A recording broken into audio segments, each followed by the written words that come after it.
Bon, tout ceci est très joli, peut-être. Ça vous donne envie d'écouter la suite, tant mieux. Maintenant, nous allons réduire le champ anthropologique délicieux à un champ anatomique, anatomophysiologique, en parlant de sacro-iliaque, de coxo-fémoral, de genou et de pied. Et on va commencer par un quiz. Vous êtes prêts? Main sur le buzzer. De quelle articulation ai-je besoin obligatoirement pour marcher? Et l'articulation est au singulier. Alors, c'est bilatéral, mais je vous demande une seule. De quelle articulation j'ai besoin pour marcher? Alors, vous proposez sacro-iliaque, coxo-fémoral. C'est au singulier. Oui, mais tu peux proposer une autre. J'aurais imaginé genou, cheville, pied. Vous ne l'avez pas dit, on reste là-dessus. Je rajoute juste genou, cheville, pied. Pour une marche équilibrée, fonctionnelle, dynamique, vous avez compris, il faut de tout. Mais, on fait l'exercice suivant. Arthrodèse. Vous savez ce que ça veut dire? Je fixe. Je fixe le pied à 90 degrés. Est-ce que je peux marcher? Oui. Mais vous avez compris? Moins bien que si j'ai le pied. Je fixe la cheville. Est-ce que je peux marcher? Oui. Genre, chaussures de ski. Je suis obligé de marcher du coup de point de vue musculaire. Vous vous rendez compte que si j'ai une arthrodèse de cheville, je ne peux plus être en déséquilibre antérieur, donc je suis obligé de marcher avec mes muscles, donc la marche sera fatigante. Ça va? Vous voyez comme quoi je lis la clinique à des choses? À des choses, c'est au protocole. Genou. Je fixe le genou. Allez, même pas une arthrodèse, vous savez, une attelle. Est-ce que je peux marcher? Mais toujours moins bien. Qu'est-ce que je suis en train de faire? Au plus j'enlève l'articulation, au plus je dégrade la marche. Je vous fais la marche avec genou, cheville, pied fixé. Je marche. C'est bien la définition de la marche. Déséquilibre? Non. Mais c'est une marche musculaire. Mais c'est bien toujours une marche en avant. Je marche, mais moins bien. Parce que je ne peux plus utiliser ce déséquilibre. Je fixe coxo-fémoral. Est-ce que je marche? Eh non. Ça ne sera plus de la marche. Je peux avancer. Mais ça va être long. Si les deux sont fixés, s'il y a un accus, on peut balancer le pied. Eh ben, tu as raison. Je marche, mais c'est encore un peu plus dégradé. Donc, on a compris que la coxo-fémorale est celle qui vous empêchera de marcher. C'est la plus petite en amplitude, mais c'est la plus grande en dimension, c'est la sacro-iliaque. Si vous avez une soudure des sacro-iliaques, pelvis spondylite ankylosante, vous êtes en fauteuil, vous ne pouvez plus marcher. Autrement dit, comprenez que c'est la sacro-iliaque qui a le plus petit mouvement. Vous voulez l'amplitude? Je vous la donne. 2 mm, 2 degrés. C'est avec ces 2 mm et ces 2 degrés que vous pouvez marcher. Alors que qu'est-ce qu'on dit? Quelle est la plus grande? C'est la coxo-fémorale. Pourquoi? C'est une sphéroïde ou une arthrose. Vous savez, elle peut un mouvement de... c'est parce que j'ai un peu mal. Elle peut un mouvement de circumduction externe, circumduction interne. Donc vous dites, c'est grâce à la hanche. Et on a tous bien vu que quelqu'un qui n'a pas de hanche, qui a une arthrose de hanche, on lui met une prothèse et il marche de nouveau. Mais la coxo-fémorale ne peut pas fonctionner si les deux SI, sacro-iliaque, et SY, la symphyse, ne fonctionnent pas. Et ça sera l'objet aujourd'hui de ma présentation. La marche n'est possible que si la symphyse pubienne et les deux sacro-iliaques, symphyse pubienne qu'on classe en amphiarthrose. Peu de mouvement. Symphyse et sacro-iliaque qu'on classe en amphidiarthrose, on va en reparler. Peu de mouvement. C'est avec ce petit peu de mouvement qu'on peut faire un grand mouvement. Parce que le reste de la jambe sera pris comme un levier. Vous vous rappelez un levier? Qu'est-ce que ça fait? Ça augmente, ça amplifie. Donc, si les sacro-iliaques marchent et que j'ai des petites jambes, passe-partout, passe-muraille, Fort Boyard, j'avance pas vite. J'ai les sacro-iliaques qui font le même mouvement, 1 ou 2 degrés. J'ai les jambes du Usain Bolt ou de Marie-Josée Pérec, j'avance très vite. Mais le départ, c'est les sacro-iliaques. Et les sacro-iliaques sont de part et d'autre, mesdames et messieurs, du centre de gravité. Tout part du sacrum. Pourquoi le sacrum est le sacrum? Pourquoi le sacrum est cette pièce sacrée? C'est parce que c'est le centre et le départ de toute impulsion de vie. Et je ne parle pas de la façon de procréer la nouvelle génération. Mais avec une sciatalgie ou une névralgie sciatique, c'est pas sûr que monsieur tombe enceint. Ou que madame tombe enceinte. Oui, parce qu'aujourd'hui, on doit dire monsieur peut être enceint. Parce qu'une femme qui a une vraie affectation de genre, et qui se fait appeler monsieur, pourrait être enceinte. Mais comme c'est monsieur, ça sera enceint. Ah, faut s'y faire, hein, les amis, la modernité, il n'y a pas que l'iPhone 14. Ah oui. Ah oui, oui, oui, oui. Je trouve ça merveilleux. J'aime, bon, j'ai envie de faire un aparté, donc je vais le faire. Je suis un peu gêné parce qu'il y a l'enregistrement, mais j'ai confiance tout à fait en Sofiane. On peut mettre pause, si vous voulez. C'est un problème, c'est un Ouais. Ah non, ouais, parce que sinon, ce que j'allais dire, c'est on va chercher l'endroit et on va le couper. On met petite pause. Vous savez, la technologie, maintenant. Donc, la marche va être caractéristique de votre état d'esprit, de votre forme. Je suis fatigué, hein. Je traîne des pieds. Vous vous rappelez, on a analysé ensemble ceux qui traînent des pieds, pas le ballon des bras. Quelqu'un qui marche avec un militaire. La marche militaire, j'en ai fait. J'ai fait un mois. Bon. Oui, je raconterai après. Un militaire ne marche pas comme ça. C'est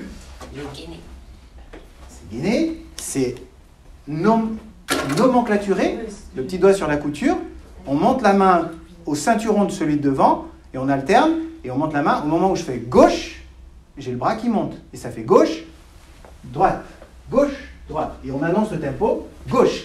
La droite n'existe pas en armée, donc c'est gauche, droite, gauche, droite, gauche, droite, gauche, droite. Quand on entend tous les talons, quand on entend tout un bataillon, quand on entend tout un troupe d'armée, prenez Astérix, machin, vous êtes en face tout seul avec votre pistolet, vous dites, oula. C'est un moyen de dissuasion. Aujourd'hui, on ne marche plus, on met des missiles nucléaires pour montrer toujours une fois qui est la plus grosse. Ok? Donc vous voyez cette idée que la marche, elle véhicule quelque chose. Je suis en forme, je marche. Je marche en marchant comme ça.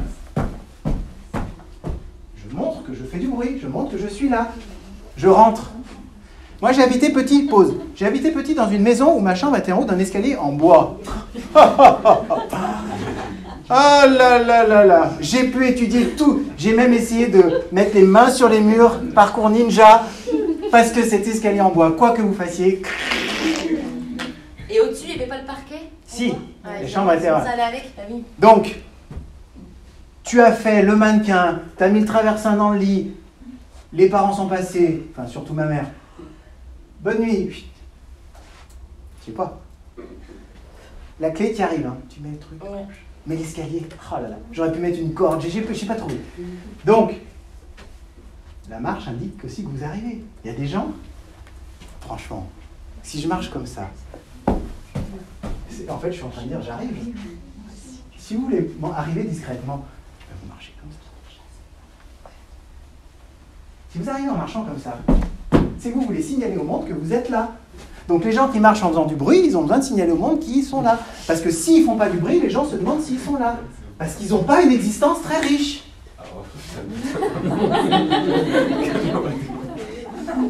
C'est a joke. Un petit raccourci. Et vous voyez ce que ça peut vouloir dire?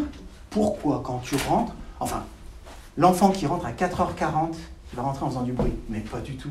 Ma merveilleuse fille, aussi géniale soit-elle, je l'entends même pas rentrer. Et Dieu sait que j'ai le sommeil, enfin je ne devrais pas dire Dieu, tout le monde sait que j'ai le sommeil très léger. Et bien elle n'arrive pas à me réveiller, parce qu'elle sait quel tour de clé fait, elle sait à quel endroit, elle sait qu'il ne faut pas allumer, donc elle met son téléphone lampe torche, c'est le fameux iPhone 13. Et voilà. Du coup, je ne suis pas réveillé, je ne sais pas à quelle heure elle est rentrée. C'est pas que je me fais du souci, mais vous savez, il y a des parents qui, tant que les enfants ne sont pas rentrés, ils ne dorment pas. C'est pas mon cas. Mais un enfant qui veut être discret, qui marche en faisant du bruit, mais ça va pas. Ça veut bien dire, je suis rentré tard, j'ai une vie et je vous demande de l'accepter.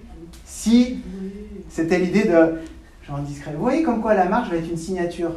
Entendez-le chez vos patients.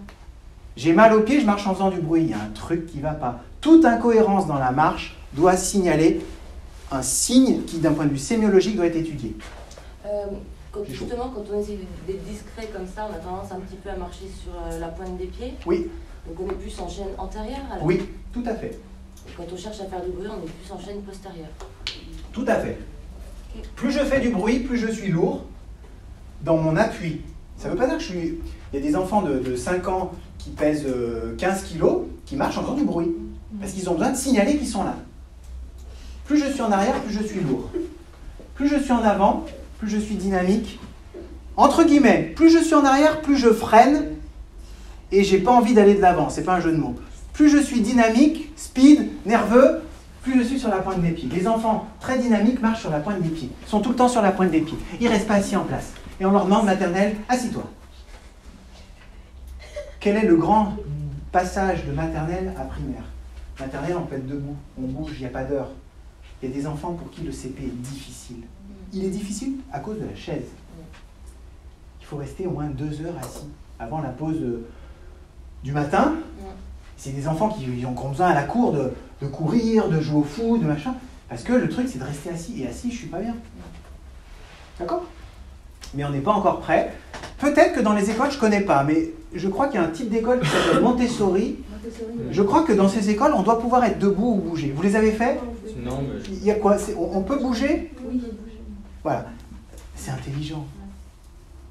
On apprend comment. Parce que qu'est-ce qui se...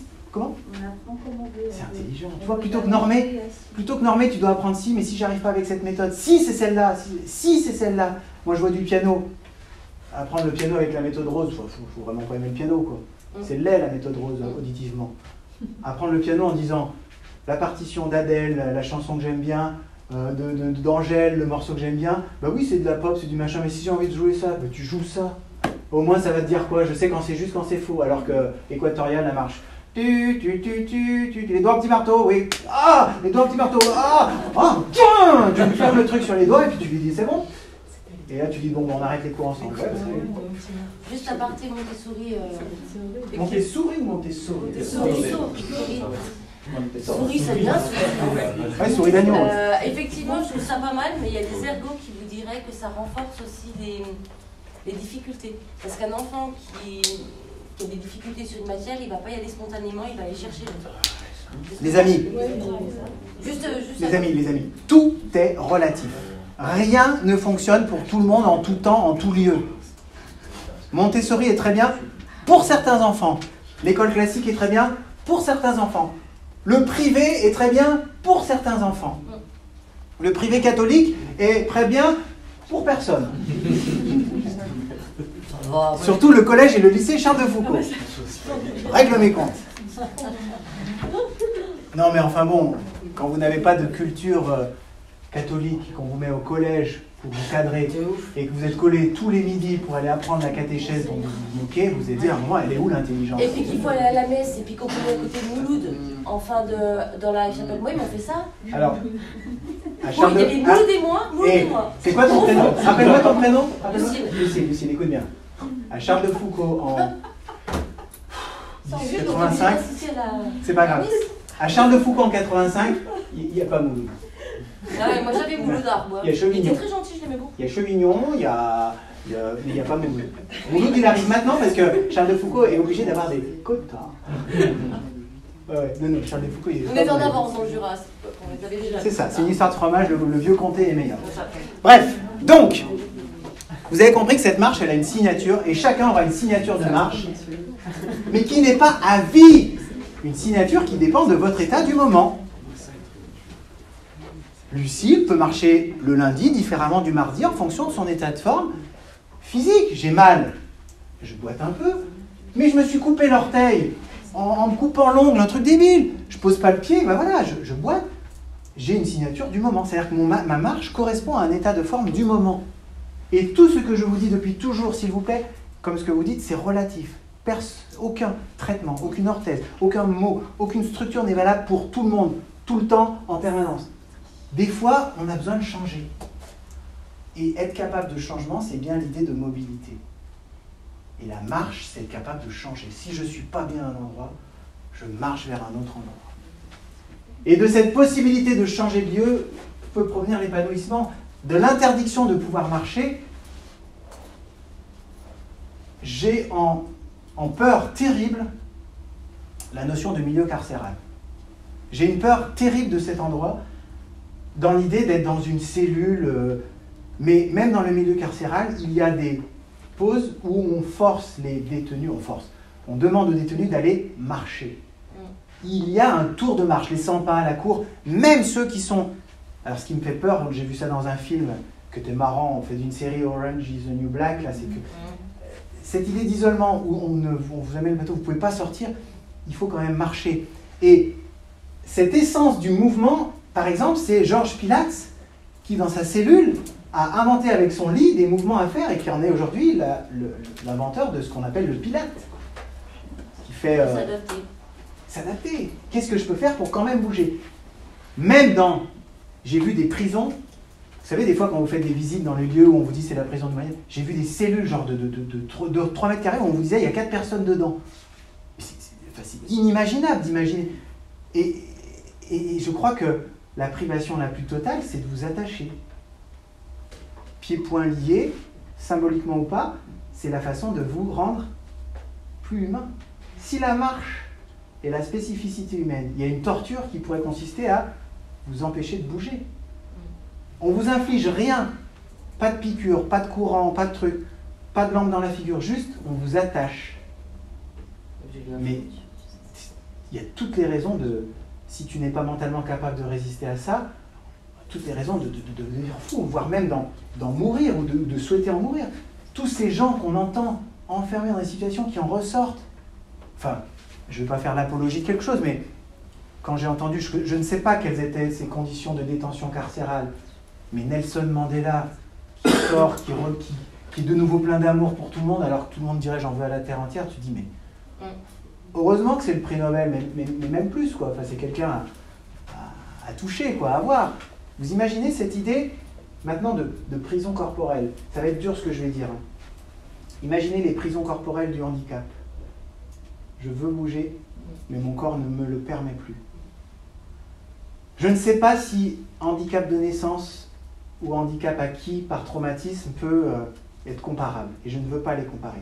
Mais imaginez, et ô combien je suis fan de l'artiste qu'il est, mais du récit et du film patient qu'il a fait, Grand Corps Malade, mais c'est une merveille. Les handicapés ont un 6e sens. Écoutez cette chanson, dans l'album Midi 12h20 ou Midi 20, je ne sais plus, mais il a une sensibilité envers cette idée de dire « Moi, j'étais basketteur de haut niveau, potentiellement amené à jouer dans une équipe de haut niveau.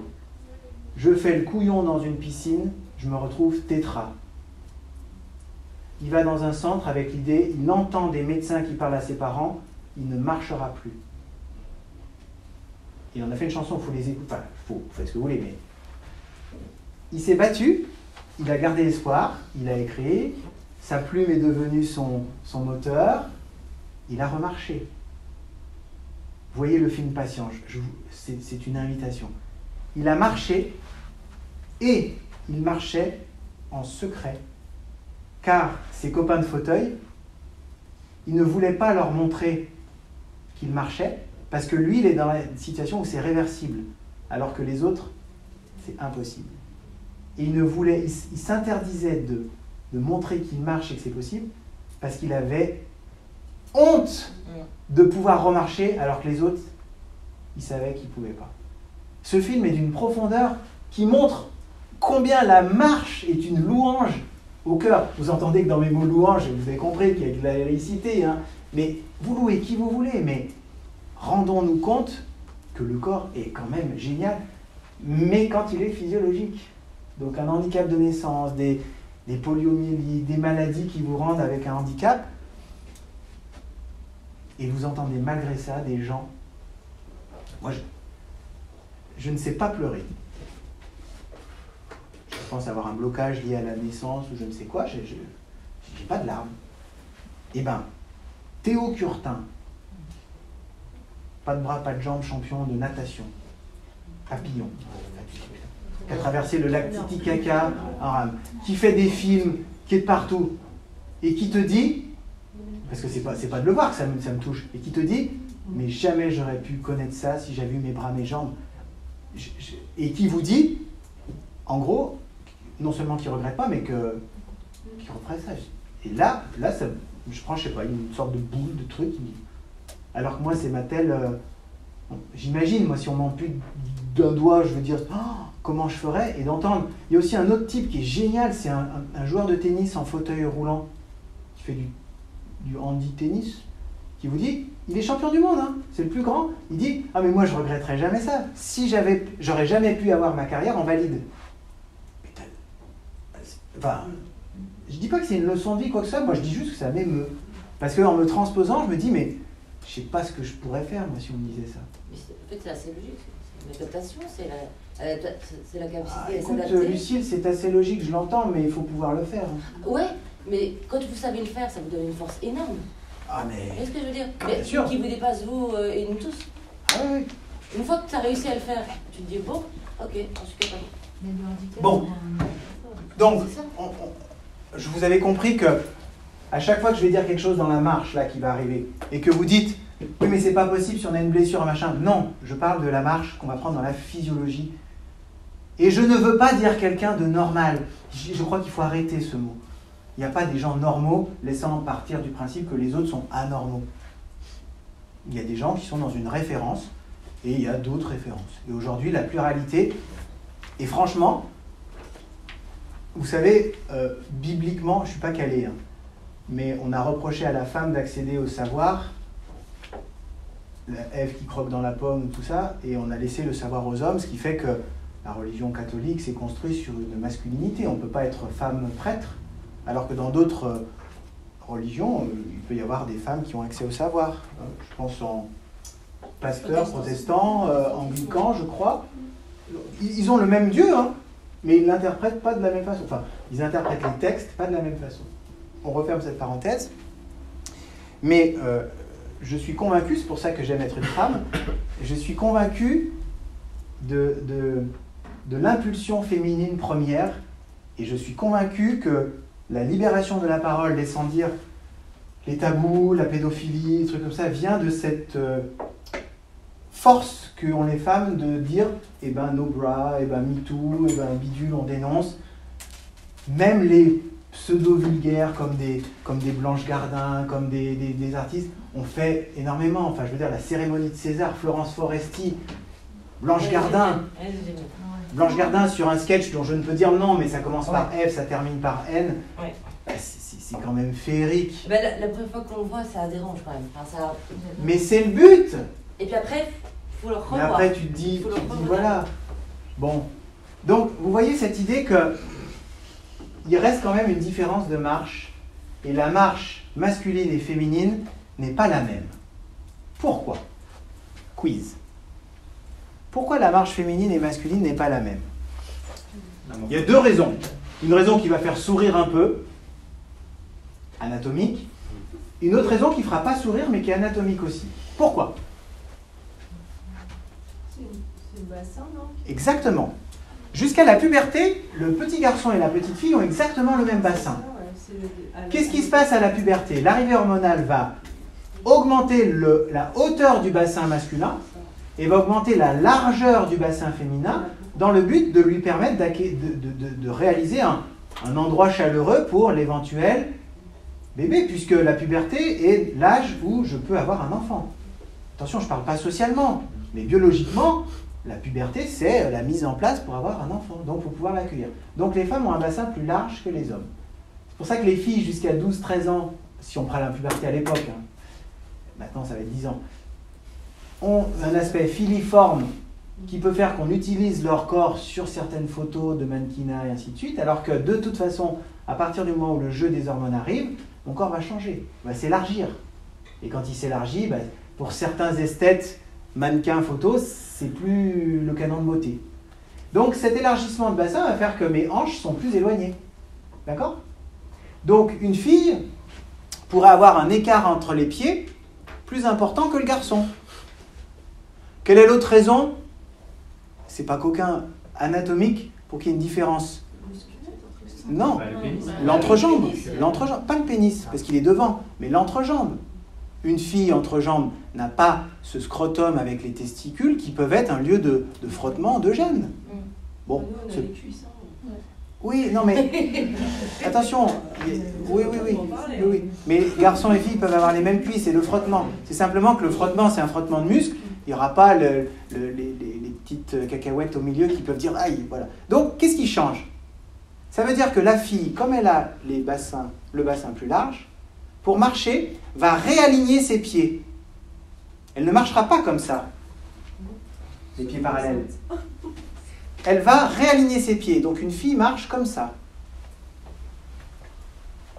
Ouais. Non, je suis pas d'accord. T'as le droit. C'est mon postulat. Un garçon ne marche pas comme ça, parce qu'il y aurait le phénomène de casse-noisette, qui est un joli opéra. Donc, sur ce postulat que vous pouvez critiquer, il y a juste une différence dite de marche masculine et de marche dite féminine. Attends. Ça ne veut pas dire que toutes les femmes marchent comme ça et tous les garçons marchent comme ça. Il y a des garçons qui peuvent marcher comme ça, dont on va dire quand ils marchent comme ça qu'il a une allure féminine. Et vous allez transposer socialement en disant « ou dis donc, on dirait... hein ?» Parce qu'il a une démarche féminine. Et on dira d'une femme qui marche comme ça, c'est un garçon manqué. Elle a été masculine. Parce qu'elle a une marche masculine. C'est une typologie de marche. Je garde les pieds parallèles, j'ai une marche masculine. J'ai une typologie de marche féminine, je cherche à marcher sur un fil. Ça se voit pas beaucoup, ça change pas grand-chose. Mais qu'est-ce qui change? Une marche masculine ne fait pas de bruit interjambe. J'ai un jean, je peux le faire, je l'ai mis exprès. Je marche, il n'y a pas de bruit. Garçon ou fille, peu importe. Humain qui a une marche féminine. Ça frotte. Top. Juste type de marche masculine-féminine. À cette marche, vous allez y associer un comportement que vous préjugez de la personne. Un garçon qui marche féminine, ben c'est pas un homme, il ne marche pas comme un homme. Dans certains milieux, c'est radical. Et on va tout de suite vous dire, si tu ne marches pas comme un homme, t'es pas un homme, donc si t'es pas un homme, t'es tout ce que tu veux sexuellement parlant. Ah, mais c'est une pauvreté majeure, hein, mais bon. Maintenant, évidemment, plus j'aligne mes pieds et que j'ai un bassin large, plus ça entraîne une gyration pelvienne. Donc, qu'entraîne la marche féminine? Ça entraîne un mouvement, entre guillemets, de chaloupe, de bassin, qui peut être interprété comme suggestif d'une tentative de je sais pas quoi, de séduction, de quoi vous voulez. Je ne suis pas filmé, donc je sais pas faire. Je sais pas faire parce que je suis un garçon. Donc je suis habitué à marcher comme ça. On m'a pas dit tu marches. Mais si je fais un effort pour essayer de caricaturer, je vais faire ça, sans faire avec le bruit. Et puis si je veux avoir certaines caricatures de vedettes ou d'influenceuses à la con, je peux... je sais pas comment le faire, quoi, ça va être ridicule, mais vous avez compris, d'accord? Oui. Si tu veux savoir le faire, la démarche chaloupée féminine, mets des talons. Tu me voles ma... C'est la phrase d'après. Mets des talons, tu vas voir, c'est instinctif. Avec des talons, tu marches comme ça en ligne droite et t'as le cul qui fait pouf. Bon. Alors, le scoop est tombé. Autre différence dans les garçons et les filles, les chaussures. À quel moment on va demander à un garçon de mettre des chaussures avec talons et le summum de la chaussure inadapté à la marche, mais adapté à la posture statique, car on demande à la femme d'être une potiche. Et quand on lui demande d'être une statue, et laissez-moi terminer mon propos. Quand on lui demande d'être une statue, d'apparaître et de ne pas bouger, de ne pas parler, on lui demande d'être sur des talons aiguilles, pour planter les aiguilles dans le sol et dire « Bonjour monsieur, bonjour madame, je vous en prie ». Mais ce ne sont pas du tout des chaussures de marche, car ce talon aiguille rend l'appui talonné impossible. Je suis que sur l'avant-pied, et encore plus quand ces talons sont en chaussures pointues, enfin l'extase du loup-boutin, je ne sais pas trop quoi là. Vous avez les orteils qui se croisent, je vous mets comme ça, comment je peux marcher? La seule façon que j'ai de marcher, c'est le mouvement que je ne peux pas faire avec le pied, qui est inversion-éversion, je suis obligé de le faire avec le bassin. Donc je vais rajouter à ma gyration pelvienne, je vais rajouter un au bas. Ce qui va nous donner, alors je suis incapable de le faire, hein, mais c'est pour ça que je voulais que tu me laisses finir. C'est pour ça que je vais d'ailleurs cette marche un peu, je tords du cul, je ne sais pas comment vous allez dire. Eh bien oui.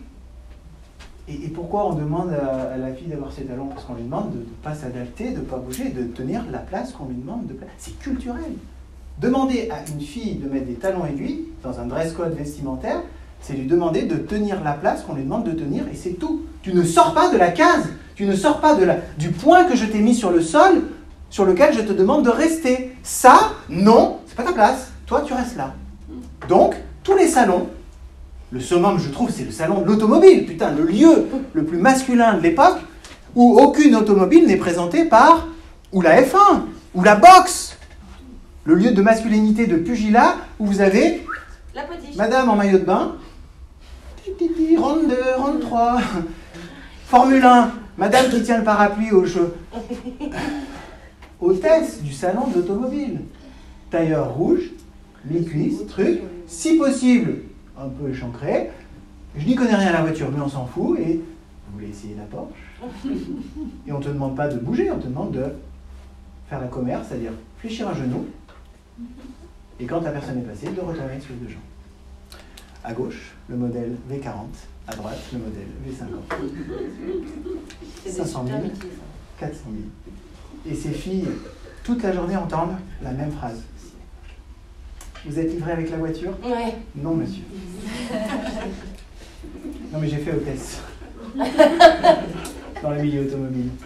On m'appelait hôte. Ah, le milieu automobile, c'est magnifique. Hein. C'est là où j'ai appris ma phrase la plus géniale. Can you pause? Puis après, on fera une petite pause et après, on reprendra. Super.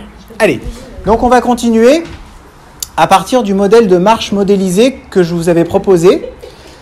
Moi, je vous ai fait un schéma linéaire départ, appui, bipodal aligné. Vous verrez qu'un des bons auteurs, c'est Eric Weil, W-E-I-L, et lui, il propose ça en cycle, le cycle de marche. C'est-à-dire qu'en gros, vous revenez au point de départ, et ça semble logique. C'est un bon auteur, très expert, un peu trop, parce que vous allez voir les descriptions biomécaniques en coordonnées X, Y, Z, mais au moins, c'est issu de là, et je vous cite la source. Donc, on va reprendre ce modèle, et je vous propose, comme 83% de la population est droitière, en tout cas du membre inférieur, qu'on soit gaucher ou droitier du membre supérieur, 83% est droitière, je vous propose de démarrer la marche dans cette explication grâce à un demi-pas antérieur droit. Ce qui fait qu'on va décrire ensemble le 2 à partir de la position statique bipodale alignée, le demi-pas antérieur droit, puis le pas antérieur, le pas complet gauche, et le demi-pas postérieur droit. C'est tout. Et si on complétait, il suffit d'inverser pas gauche avec pas droit, et ainsi de suite. D'accord? Donc le programme, ça sera de décrire, je vous le mets, ça sera de décrire, on part de la position bipodale alignée, et on va décrire le demi-pas antérieur droit, suivi du pas gauche, entendez par pas le pas complet, donc demi-poste, demi-ante, et le demi-pas postérieur droit. Voilà ce qui va nous animer pendant ces 2 heures.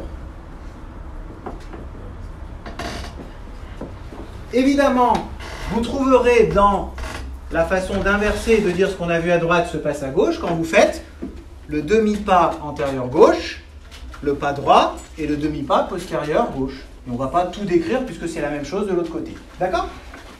Alors, je vais faire quelque chose qui va vous embêter. C'est que je vais écrire des choses au tableau que je vais ensuite effacer pour les corriger. Donc pourquoi je dis ça va vous embêter? Parce que vous qui prenez des notes linéaires, vous allez dire zut, c'est pas ça. Donc peut-être dans cet exercice, attendez avant de noter. Parce que je vais inverser certaines propositions pour des raisons pédagogiques pour qu'on comprenne. Je vais d'abord noter ce que vous me dites. Si dès le début c'est bon, ça sera ça. Mais si vous me donnez des choses qui ne sont pas dans le bon ordre, je remettrai ensuite dans l'ordre et je vous dirai là, on peut prendre. Et si vous acceptez, vous ne prenez aucune note, c'est-à-dire vous prenez les notes qui vous viennent à l'esprit quand je parle, et quand le tableau est fini, quelqu'un vient prendre une photo et fera pour note de cours à transmettre à tout le monde. Ok? Ça marche? Alors, on va commencer par le demi-pas antérieur droit. On met tout en place. Neuro, physio, volonté, tout ce qui me fait faire un demi-pas antérieur droit. Pourquoi je ferais un demi-pas antérieur droit et pas un gauche? Parce que j'ai dit que je prends le sujet membre directeur droit. Donc on démarre la marche par son membre directeur. Ok? Démarrer par le membre directeur. C'est pour ça que je vais décrire un demi-pas droit. Vous vous rappelez pourquoi c'est un demi-pas droit? C'est parce qu'il part juste de la position bipodale, c'est-à-dire que ce n'est pas un pas complet. Allez, maintenant c'est interactif. Je vous demande peut-être de parler bien fort pour que, à l'enregistrement, on puisse entendre votre réponse, sinon je la répéterai. On est donc comment? On est en état comment avant de démarrer cette marche? Équilibre statique. Il manque un mot.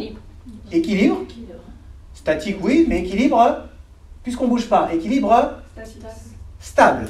Très bien. On est en état d'équilibre stable. J'en profite pour à chaque fois faire des rappels. Ça veut dire quoi, un état d'équilibre stable? Allez, dites. Le centre de gravité, il est sur le point idéal de pression. Très bien, ce n'est pas le centre de gravité, c'est... La projection. Exactement. La projection du centre de gravité. Le centre de gravité est un point virtuel en avant de S2. La projection du centre de gravité se fait dans la base de sustentation, exactement au niveau du centre idéal de pression. Ce qui fait qu'on ne me voit pas bouger, j'ai juste quelques petites oscillations de 4 degrés. C'est tout. Très bien. Qu'est-ce que je vais faire ensuite pour démarrer la marche? Je vais changer d'état.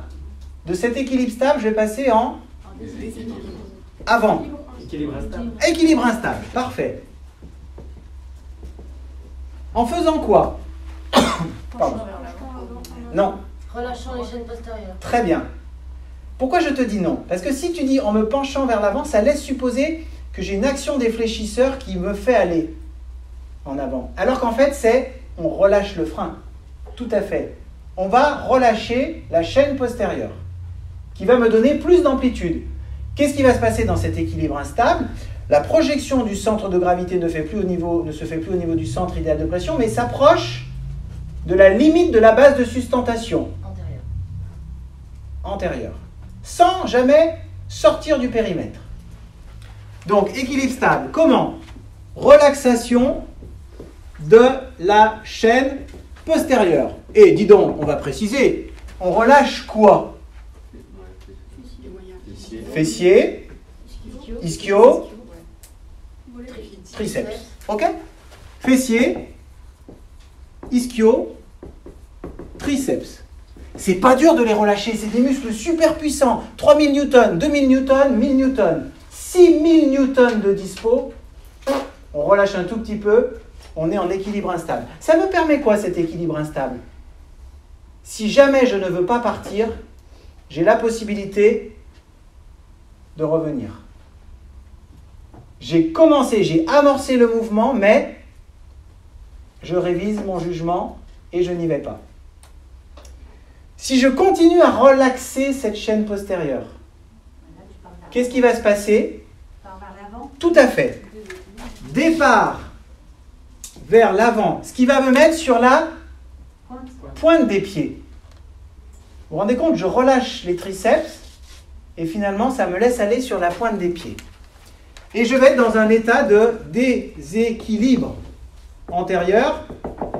Traduction biomécanique, je te donne la parole après. Projection de mon centre de gravité en dehors de la base de sustentation, ce qui va automatiquement entraîner un mouvement.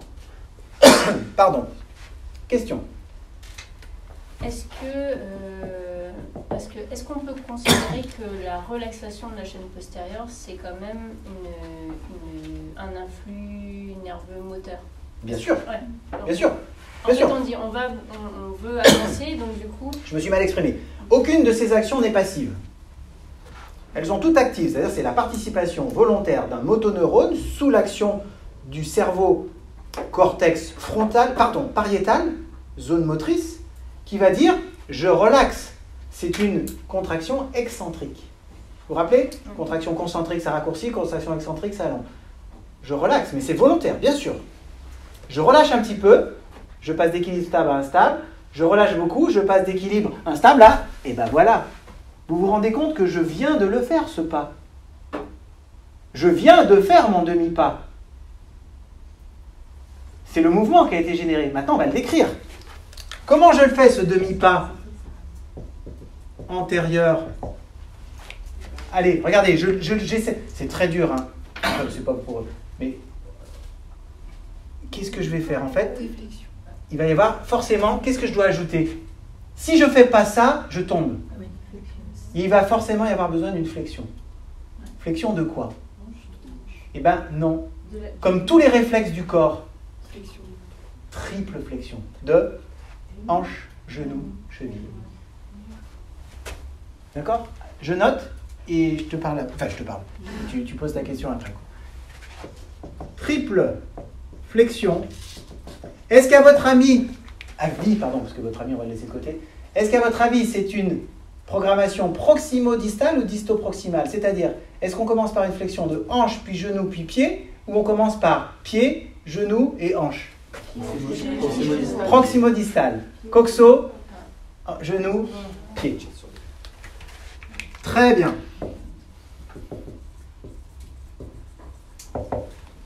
Très bien. Question? Oui, la notion de demi-passe, c'est parce qu'il n'y a pas l'appui talonné. Absolument. Non, tu n'as pas écouté la dernière fois. Elle était pas là. Tu n'as pas rattrapé. Oui, non mais... Tu es censé rattraper le cours. Maintenant, je réexplique.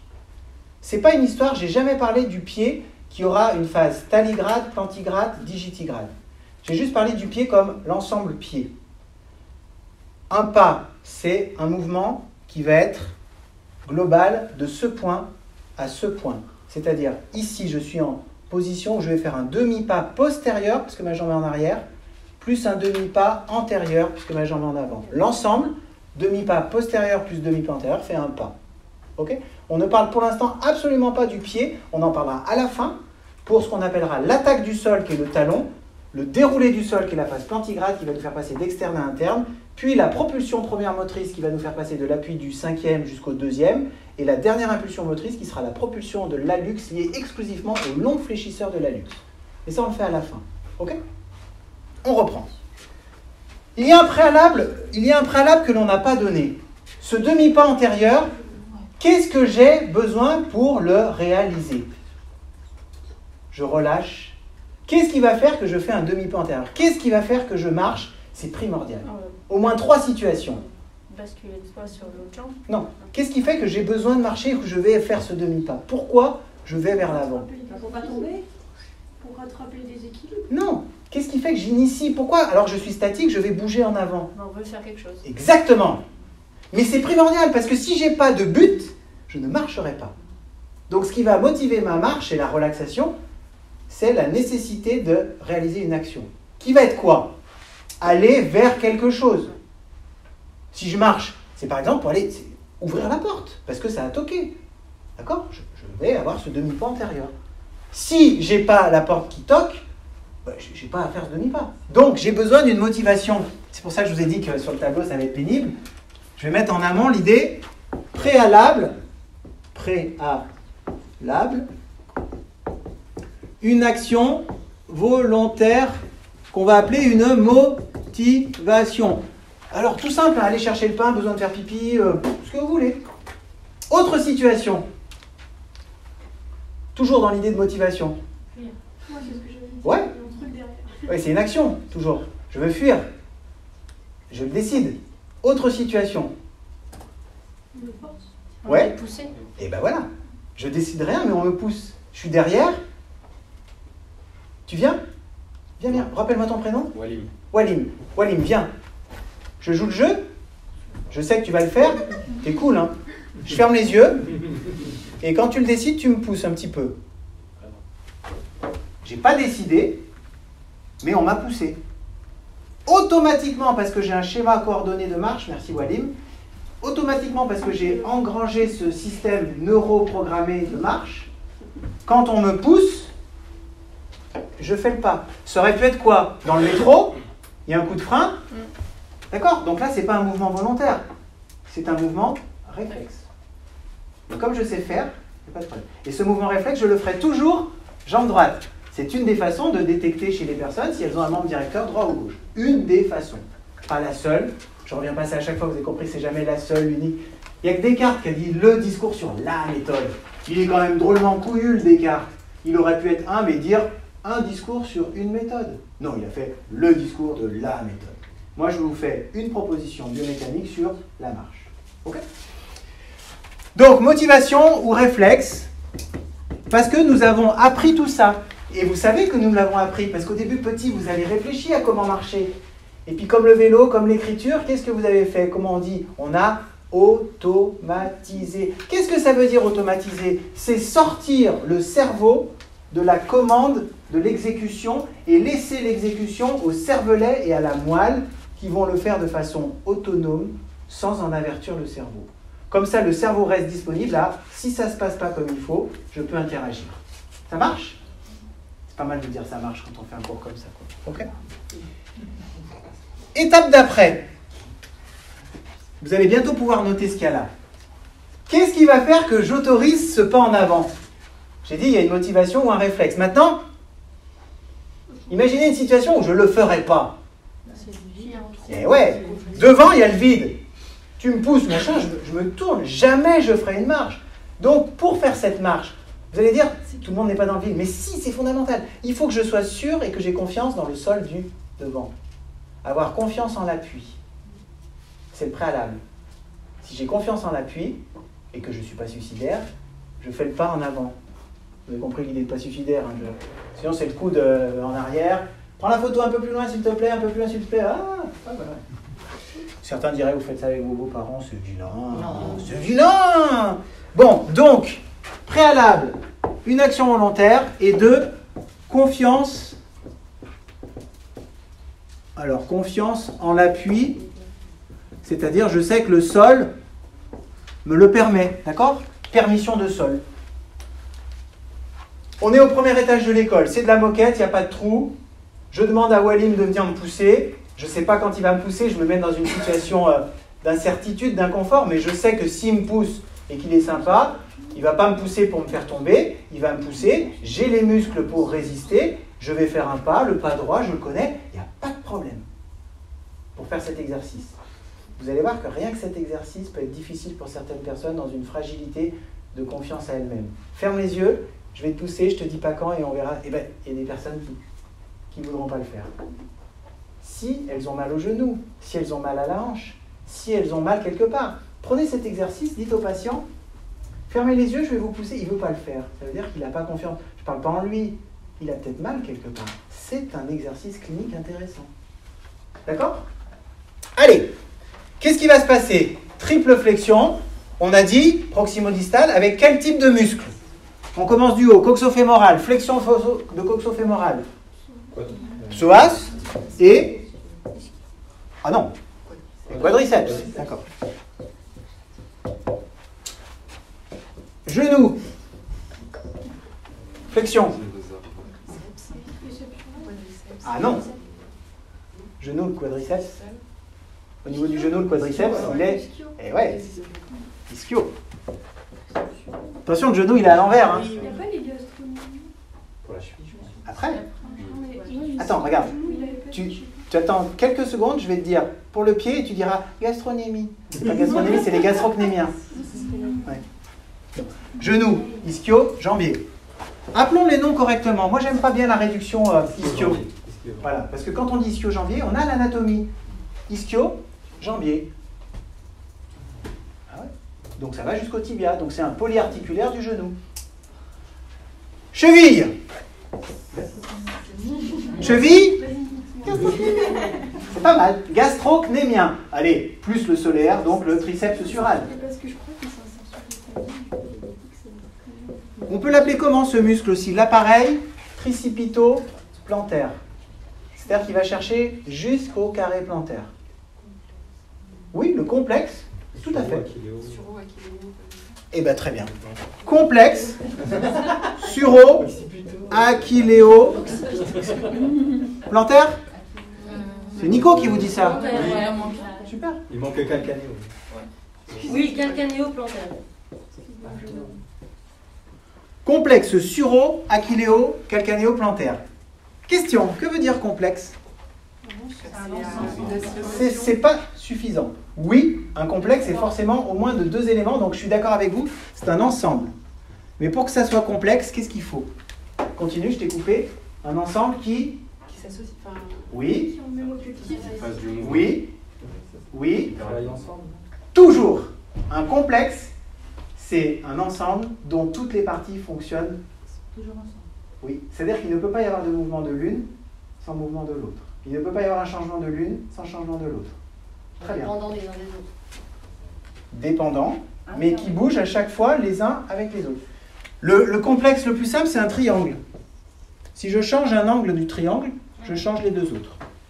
D'accord? Donc complexe qui fonctionne ensemble, interdépendant, synergique, permanent. Ils concourent au même objet, à la même visée, le même but. D'accord? Très bien. Bien, et bien écoutez, on a pas mal là, hein. On est parti. Qu'est-ce qu'on vient de faire? On vient de relâcher le frein. Hein. Vous avez compris que c'est économique. On a relâché. On n'a pas cherché à appuyer sur l'accélérateur, on a juste cherché à relâcher le frein. Et on a utilisé le poids de la voiture parce qu'on est dans la pente. C'est quoi la pente? Eh bien c'est notre déséquilibre. Ça va? Comment? C'est quoi en dessous de interdépendance? Ensemble, interdépendance synergique permanent. Merci. Ok. Bon, maintenant qu'est-ce qu'on a fait? Pour passer de cette phase bipodale, alignée, à cette phase de demi-pas, c'est ce qu'on va décrire, c'est très long. Qu'est-ce qu'on a fait? On a fait un appui gauche et une phase oscillante droite. Ok pour tout le monde? Donc qu'est-ce que j'ai fait pour y arriver? J'ai fait un transfert de poids gauche et une phase oscillante droite. Vous voulez prendre ça en... Ah bah je peux le faire, remarquez. Ça va aller. Ceux qui veulent prendre en photo, vous le prenez. Moi, je vais le faire. Et puis comme ça, je compléterai avec le son que tu m'amènes. Puis ça fera un truc sympa. Bon. Hop, Tac. Donc maintenant, on se situe où? On se situe ici. On va décrire ce transfert de poids en notant les acteurs. On fait ça, on explique tout, question, et quand on a fini, on a fini. Et on fera les applications les fois prochaines. J'ai vu avec Nico les dates pour les suites. Comme ça, on ne se surcharge pas, donc on prend le temps de bien expliquer ça. C'est détaillé, c'est fondamental, mais au moins, on aura tous les acteurs.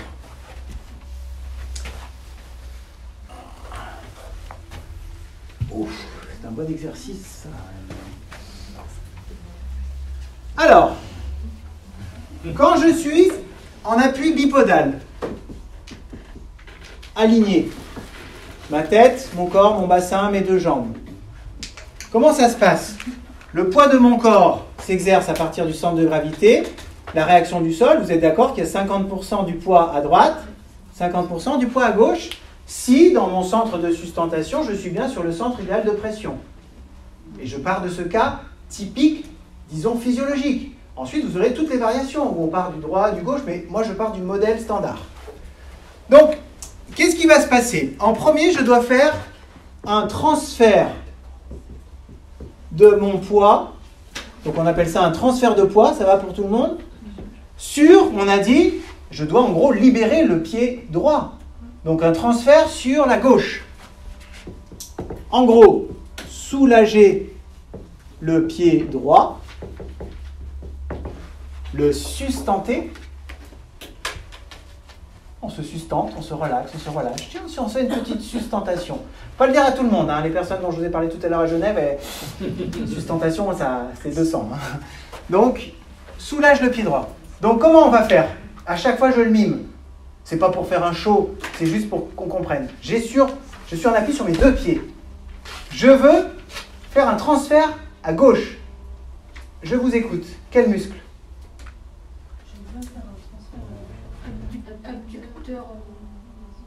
Si vous cherchez, vous pouvez le faire vous-même. Hein. Qu'est-ce que je dois faire? Je dois faire ça. Donc, allez, parti. Redis ton prénom. Louise. Allez. Donc. J'ai dit abducteur. Oui, bah ça suffit pas. Je retiens pas. Donc, TFL. il faut préciser, oh, il y a droite-gauche là, c'est insuffisant. À droite. Ok, c'est des abducteurs comme vous dites. Gauche, ça va faire ça. C'est pas ce que je veux. Moyen fessier. Non, Psoas, ouais, je dirais psoas. pas du tout. Psoas va faire sagittal. Adducteur. Top, réfléchissez, c'est dans un plan frontal. Donc c'est forcément des abducteurs et des adducteurs. C'est dans un plan frontal, c'est forcément des abducteurs, des adducteurs. Quel est ce mouvement? Regardez ma jambe. Ma jambe gauche, le pied va à l'intérieur. Donc c'est donc les adducteurs gauche associés aux abducteurs droits. Si en même temps j'ai une abduction droite, mais au lieu de la faire comme ça, elle est dans l'autre sens. Si j'ai une abduction droite et une adduction gauche, c'est le transfert. Donc ce transfert sera par action concentrique des adducteurs gauche et abducteurs droit.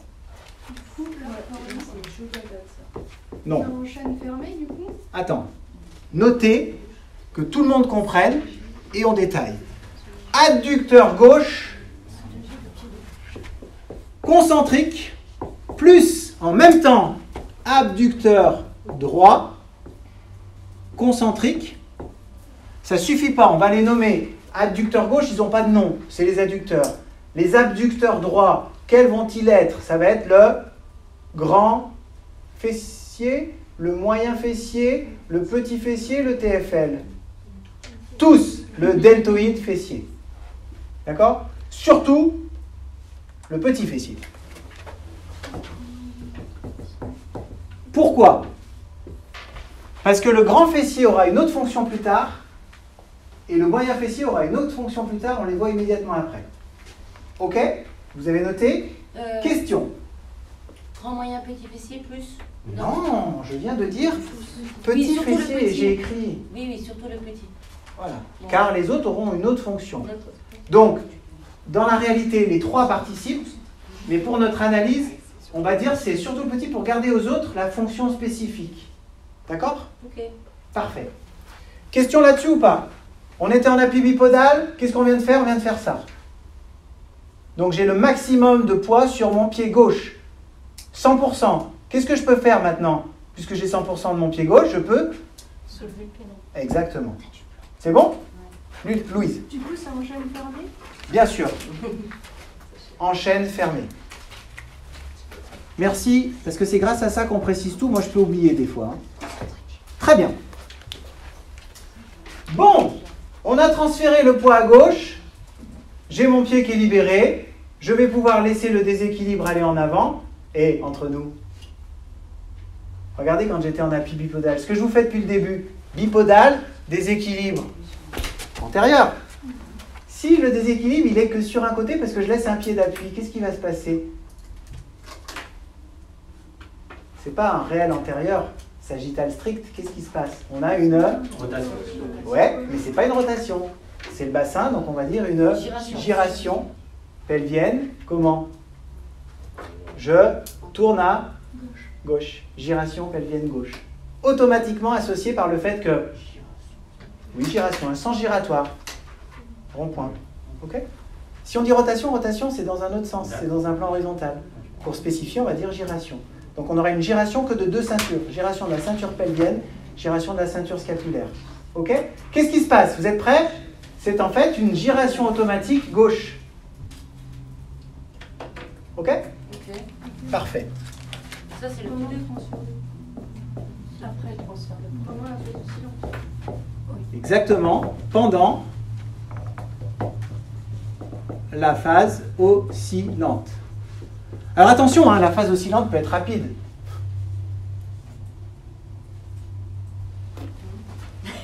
Direction. En mollo, là. Cyril, Oui, je peux expliquer chaîne fermée, chaîne ouverte, j'ai pas bien. je peux. Ça m'embête parce que c'est des trucs de base que vous devriez maîtriser. Ça veut dire que vous ne révisez pas. Bah si, je révise, mais là j'ai toujours pas compris. Une chaîne ouverte est une chaîne dont l'extrémité de la chaîne est libre. Une chaîne fermée est une chaîne dont l'extrémité de la chaîne n'est pas libre, en appui. Qu'est-ce qui se passe? La différence, c'est que ça change le mouvement au niveau de l'articulation. On prend ici bras, avant-bras, bras. En chaîne ouverte, je vais faire un mouvement de l'avant-bras par rapport au bras. En chaîne fermée, je vais faire un mouvement du bras par rapport à l'avant-bras. Pour la marche, chaîne fermée, je fais un mouvement du fémur par rapport au tibia. Chaîne ouverte, je fais un mouvement du tibia par rapport au fémur. Ça veut dire que ton articulation est libre ou pas? Absolument pas. Non, non, il y a un truc qui passe pas là. On reprend. Je pourrais dire dans les deux cas, le genou bouge. Mais qu'est-ce qui se passe? Je différencie le genou en disant, le genou c'est la fémoro-tibiale. En chaîne fermée, le tibia est fixe, il appuie sur le sol. Donc c'est le fémur qui bouge par rapport au tibia qui est fixe. C'est un mouvement fémoro-tibial. Quand ma chaîne est ouverte, libre, c'est le tibia qui va bouger sous le fémur. C'est un mouvement tibio-fémoral. Dans les deux cas, le genou bouge, mais je sais dans quel sens il bouge. Qui bouge par rapport à quoi? Parce que le genou pourrait bouger. Regarde, mon genou droit, il va bouger là. Il bouge dans l'espace, mais il n'a pas bougé au niveau de l'articulation. C'est ce qu'on appelle l'arthrocinétique. Il faut que vous révisiez. Hein. Si à chaque fois on reprend... Ah non, mais on est en études supérieures. Hein. Si à chaque fois on reprend, moi je ne fais pas ça 20 fois. Hein. Ok? Ça marche. Donc, on a fait ce transfert gauche.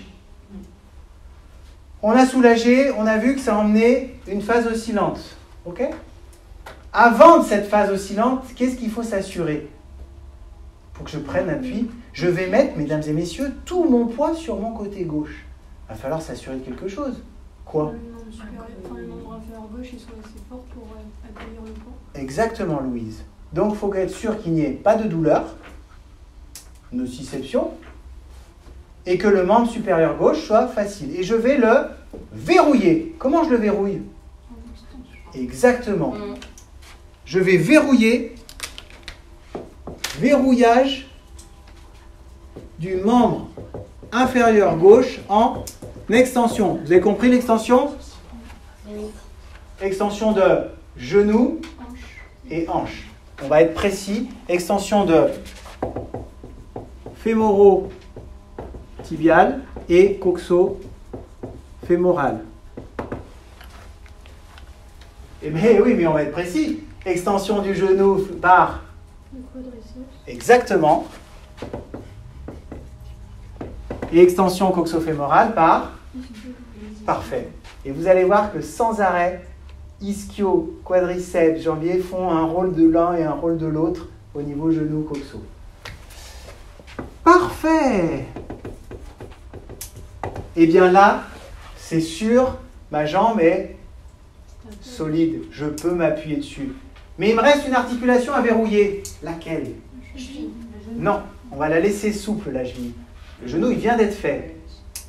Le sacro-iliaque. Exactement, Louise. Sacro-iliaque. Qu'est-ce qui va verrouiller la sacro-iliaque? Le grand fessier. C'est pour ça que je préfère qu'on le laisse dédié à cette tâche. Le grand fessier, c'est un petit muscle ou un grand? Un grand. Bien. Il est faible ou il est fort? Très fort. On a besoin de toute la force du grand fessier pour verrouiller sa sacro-iliaque côté appui. Si je n'arrive pas à verrouiller ma sacro-iliaque côté appui, eh ben, j'oserais pas prendre appui. C'est pour ça qu'il faut bien faire des abdos fessiers quand on va dans un club de sport. Ils sont importants pour la marche. Vous remarquerez dans les clubs de sport que les abdos fessiers, il n'y a que des femmes. C'est pas pour les mêmes. Je sens le militantisme qui t'anime, mais des fois, il faut accepter les propos sans y voir de connotation particulière. Oui, non, mais je veux dire par là que dans ces salles de sport, développé couché, j'exagère, il n'y a que des hommes, cours d'abdos fessiers, il n'y a que des femmes. C'est les femmes qui ont raison. Le développé couché sert à Ouais, mais rien. c'est nous qui forçons les hommes à faire un truc comme ça pour qu'ils soient beaux. Bon, ça dépend. Bah, ça, Donc, verrouillage de la sacro-iliaque, laquelle? Gauche, côté appui, par qui? Par le grand fessier. Bien sûr qu'il participe tout à l'heure au transfert, mais je préfère que vous disiez le transfert, c'est petit fessier, le grand fessier, il verrouille la sacro-iliaque. Ok? Ça va? On avance, hein? Ça va devenir de plus en plus compliqué. S'il y a une étape qui ne passe pas, je préfère qu'on répète, qu'on soit 2 heures, même si je vais dire, bon, t'as pas révisé. Oui, non, mais moi, je suis quand même pas pour la culture du moins. Hein, donc, il y a cette idée de, on reprend et on passe du temps là-dessus parce qu'il faut que ça soit bien compris. Donc, maintenant que c'est verrouillé, On garde ça en tête. Je vais vous faire une situation où vous allez tout comprendre. C'est mon sacrum. Quand je fais un déséquilibre antérieur, ça pourrait être une flexion. Ça va?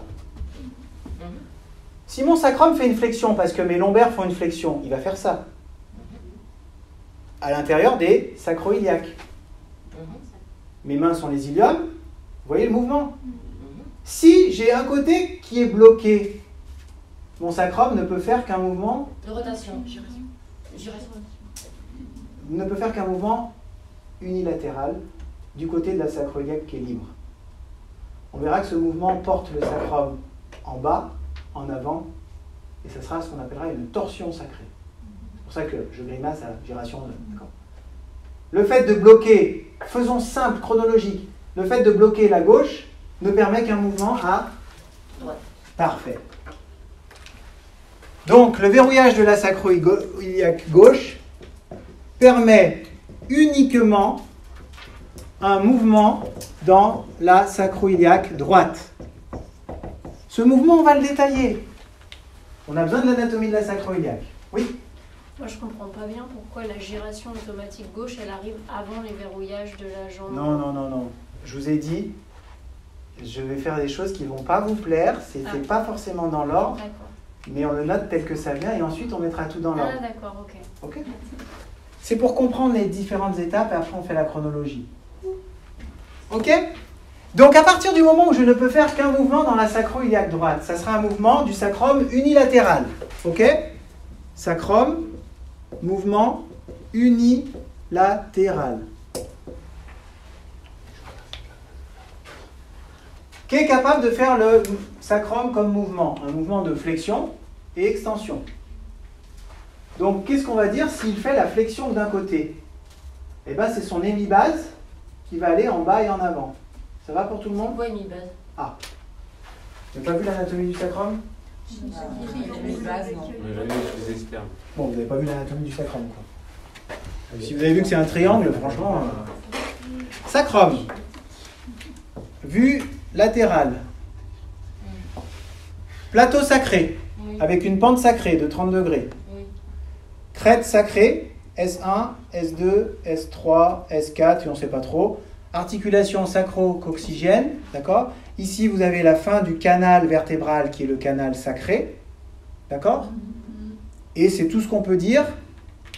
Extérieurement, ici, vous avez la surface articulaire avec l'ilium, qui va avoir une forme de L, qu'on appelle le L auriculaire, avec un petit bras qui regarde en bas et en avant en direction de la symphyse, et un long bras qui va en arrière en direction de l'ischion, qu'il faut comprendre comme le revolver d'un cow-boy. Vous voyez, vous mettez votre doigt, petit bras, long bras, vous le mettez comme ça. Ça marche? Ok? Parfait. On a ici un schéma, donc tout schéma doit s'orienter, sinon il n'est jamais évalué. Donc ici, c'était évidemment le haut, ici c'est l'avant, et quand vous mettez une flèche, il n'y a pas besoin de mettre l'inverse. Si l'avant est là, ici c'est l'arrière, c'est pas Judas. Ok? Donc, maintenant de face, le sacrum, les trous sacrés, ici les corps vertébraux, ici tête de chat évidemment, on voit les trucs, ici les hémibases, ici les angles inféro-latéraux. Donc si c'est vu de face, mon sacrum est face à vous, ici c'est la gauche, ici c'est la droite. Donc hémibase gauche, AIL gauche, AIL droit, hémibase gauche, droite. La partie ici porte un nom. Ça, c'est le plateau sacré. Ça, c'est les hémibases. Ça, c'est le promontoire. Il est intéressant dans un cas pour l'accouchement. Le promontoire peut faire un obstacle avec le nez du bébé. Et des fois, ça peut être un frein à l'accouchement. Quand, mais vous avez une césarienne à cause d'un sacrum trop antérieur, et qu'on vous dit qu'il aurait fallu que vous alliez voir un ostéopathe, un chiropracteur, quelqu'un qui vous repositionne le sacrum et vérifie sa mobilité, vous n'auriez pas eu de césarienne, je dis, ce serait pas mal d'imaginer l'ostéopathie ou la chiropraxie dans un bilan avant accouchement. Ok, ça va pour les termes? J'en profite sur ce schéma. Quels sont les muscles, parce qu'on en va avoir besoin, quels sont les muscles qui s'insèrent sur le sacrum par rapport aux muscles qui s'insèrent sur l'ilium? Vous prenez ici l'ilium, vous voyez qu'il va venir se coller là. Il y a 30 muscles qui s'insèrent sur le bassin afin d'en assurer sa mobilité. 30 muscles de chaque côté, donc 60 muscles s'insèrent sur le bassin pour en assurer sa mobilité. Combien s'insèrent sur le sacrum? Combien s'insèrent sur l'ilium? Attention, c'est le jeu du juste muscle. Combien s'insèrent sur le sacrum? Moitié-moitié? 15-15? 10-20? Qui dit mieux? Allez, allez. À ma droite, là-bas au fond? 10-20. Qui dit mieux? Qui dit moins? Qui dit plus? Je dirais plus sur l'ilium que sur les iliums. Oui, il y en a plus sur l'ilium que sur le sacrum. 28 sur l'ilium, 2 sur le sacrum. Quand un muscle est dédié au mouvement, qu'est-ce que vous comprenez? Qui bouge par rapport à quoi? C'est la plupart du temps un mouvement ilio-sacré. Beaucoup plus que ça n'est un mouvement sacro-iliaque. Car il y a beaucoup plus de muscles sur l'ilium que sur le sacrum. Ok? Alors s'il y en a deux, c'est facile. Il y en a un, vous savez déjà lequel c'est. La sacro-iliaque. Pardon, je parlais des muscles. Il y a deux muscles qui s'insèrent sur le sacrum. Vous en avez déjà un, enfin. Le grand fessier. Bah oui. Grand fessier. Quel est l'autre? Petit. Non. C'est bien tenté. Ah, la vérité, tu étais pas loin, mais c'est pas ça. Bien joué. Tu peux remettre une pièce et jouer si tu veux. Le moyen. Tu peux remettre encore une pièce. T'as perdu 2 €. Tu veux jouer une troisième fois? C'est bon. Allez. Non, c'est pas le TFL. Par contre, il est un peu triangulaire en forme de pyramide. Ou il a une forme de poire. Pyramide ou piriforme. On fait l'anatomie. Ici, on a quoi? La tête humérale, la tête fémorale, excusez-moi, j'ai une petite absence. C'est bon, je vérifie, j'ai pas fait d'AVC. Hop, tac. Piriforme, c'est un pelvis trochantérien. Pelvis trochantérien, il va du pelvis au... Ah ouais, c'est compliqué l'anatomie, pas du tout.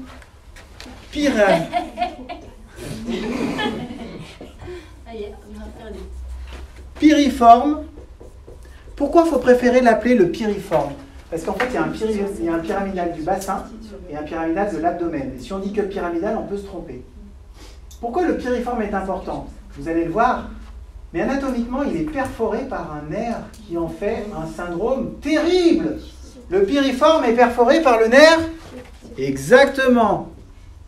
Ce qui fait que si le piriforme se contracte, ça pince le nerf sciatique et ça donne une... Sciatalgie. Pas mal, bravo. Névralgie sciatique ou une sciatalgie, et vous avez raison de dire sciatalgie. Pourquoi? Parce que la sciatalgie de la compression du nerf sciatique par le piriforme donnerait une douleur fesse qui ne dépasse pas le genou. Alors que si c'était une compression du nerf à son émergence par rapport à une hernie discale, la douleur dépasserait le genou et irait soit à l'orteil 5, ça serait la racine 1, S1, bravo, soit ça irait à l'hallux, racine L5, toi tu as une névralgie sciatique. C'est bien. Un bon point, un bon point.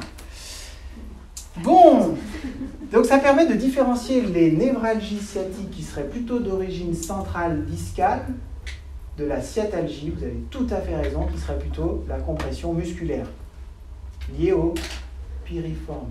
Est-ce que vous envisagez, quand je vous dis ça, que quelqu'un qui a une sciatique, tu lui dis quoi comme conseil? Mais s'il te plaît, va marcher. Et si vous vous assurez qu'il marche bien, un pas sur 2 va être bénéfique pour la sciatique. Oui. Attention, stop, avant que tu poses la question. Dans le cas de la sciatalgie, pas dans le cas de la hernie discale. Pose ta question. Pourquoi la douleur elle descend plus jusqu'à la cuisse et pas plus bas quand c'est musculaire? C'est que ça comprime moins fort? Parce que ça va toucher les racines S2, S3, S4 et non pas la racine L5, S1. Racine L5, S1 tronculaire jusqu'en bas. Racine 2, 3, 4, plexus honteux. Sciatalgie, dur à dire. Dur à dire. Pourquoi? Plexus honteux. S'il s'appelle comme ça, c'est qu'il va où? Partie génitale. Ça veut dire quoi? Douleur de lèvres, si femme, scrotum, testicule, si garçon. Et puis sphincter. C'est-à-dire, petite incontinence d'effort. Pas évident à dire. Les femmes le disent, les garçons. D'accord? Donc des douleurs, périnée, fesses qui tournent, voilà. Plexus honteux. On était fort en anatomie, on appelait ça le plexus honteux. Maintenant, on appelle ça le plexus sacré inférieur. Et le nerf, c'est le nerf pudendal. Et vous verrez chez les cyclistes qui se compriment le périnée ou chez des sportifs, des compressions du canal d'Alcock, du nerf pudendal, qui sont de terribles pathologies parce que c'est dans une partie qu'on n'ose pas trop décrire. Ok? Bon, très bien. On va rester sur ce schéma pour rajouter quelque chose et après, au final, on reprendra toute la chronologie au final. Regardez ce qui se passe. On a 4 muscles fondamentaux. Ici, c'est le centre de gravité. Vous voyez la construction? Centre de gravité. Et de chaque côté, à chaque coin, un muscle. Ok? Si ce muscle se contracte avec ce muscle, ça va faire un axe vertical. Le sacrum pourra faire quoi? Il pourra bouger comme une porte.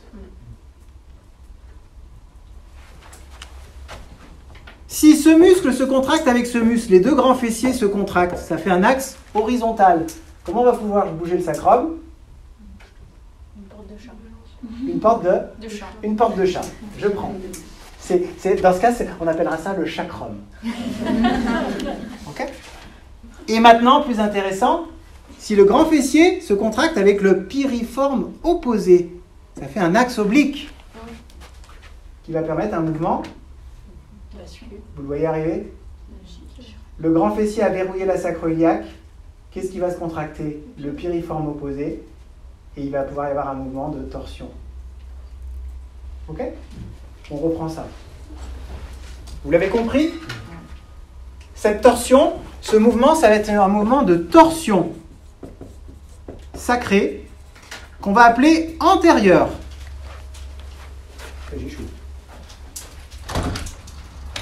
Torsion sacrée antérieure. Pourquoi? Parce que le sacrum va en avant. Quel est le mouvement en fait? On pourrait dire que c'est comme une flexion qui est empêchée d'un côté. Ça va? C'est comme une flexion qui est empêchée ici à gauche. Donc c'est une flexion unilatérale. Ça va? Flexion unilatérale droite. Donc dans notre cas, c'est quoi? Qu'est-ce qu'on a dit? Je vous propose de faire le schéma de dos, parce que c'est plus facile, parce que la droite est à droite et la gauche est à gauche. Donc j'efface ce que j'ai fait. Ça, je vais le prendre en photo.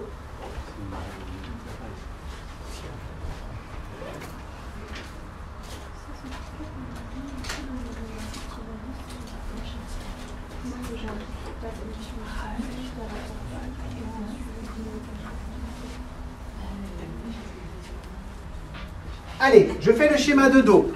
On a ici un sacrum. Sacro-iliaque, l'ilium. D'accord? Ici, qu'est-ce qu'on a dit? Ici, c'est la droite, ici, c'est la gauche. On a dit, on va verrouiller le membrane gauche et on va verrouiller la sacro-iliaque gauche par le grand fessier. OK pour tout le monde? C'est verrouillé. Ici, on a la coxo-fémorale, le genou. Genou, on a dit verrouillé par quadriceps. Coxo-fémorale verrouillé par ischio.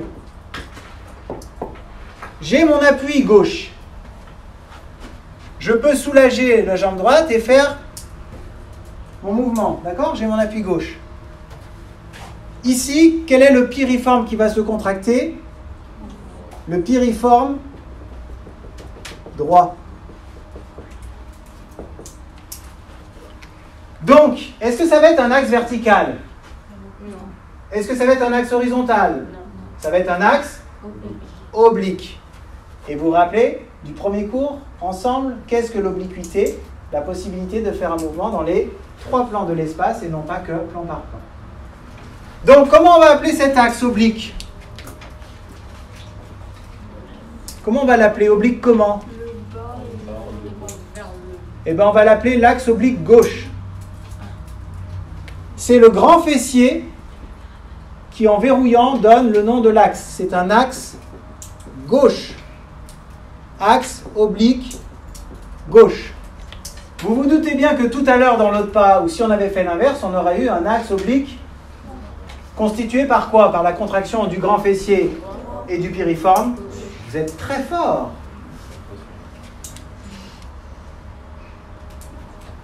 Axe oblique gauche. Quel va être le mouvement autour de cet axe oblique gauche? Une flexion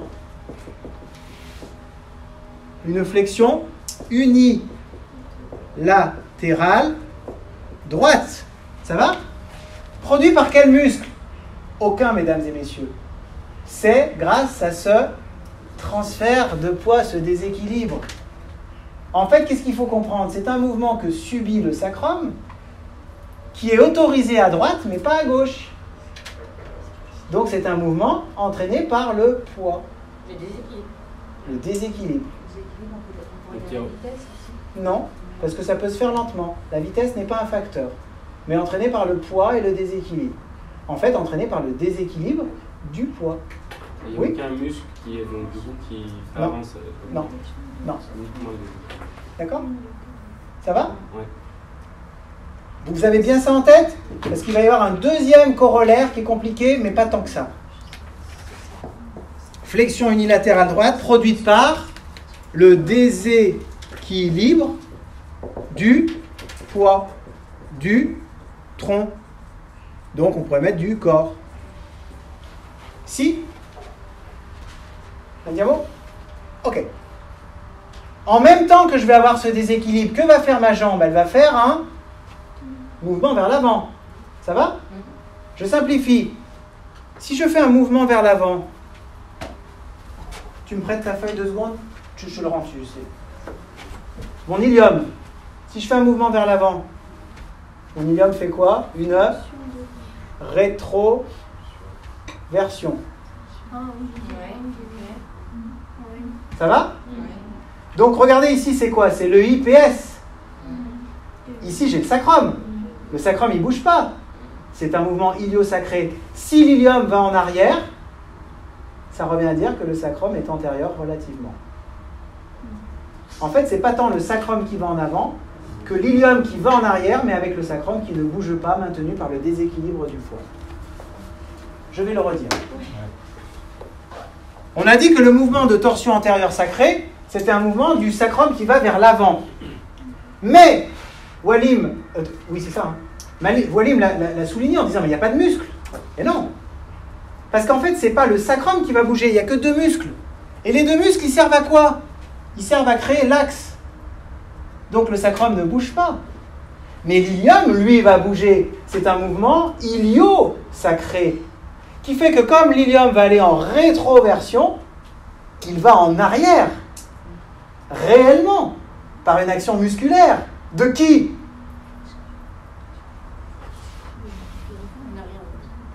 Non. Qu'est-ce qui va faire à l'ilium faire son mouvement de rétroversion? Ben, quelque chose qui tire vers le bas, en arrière, ou quelque chose qui tire vers le haut, en avant. Pourquoi a-t-on besoin de ces muscles? Oui, ça va être les... Et les abdos. En synergie, les abdos relèvent, les ischios tirent vers le bas et je fais une rétroversion.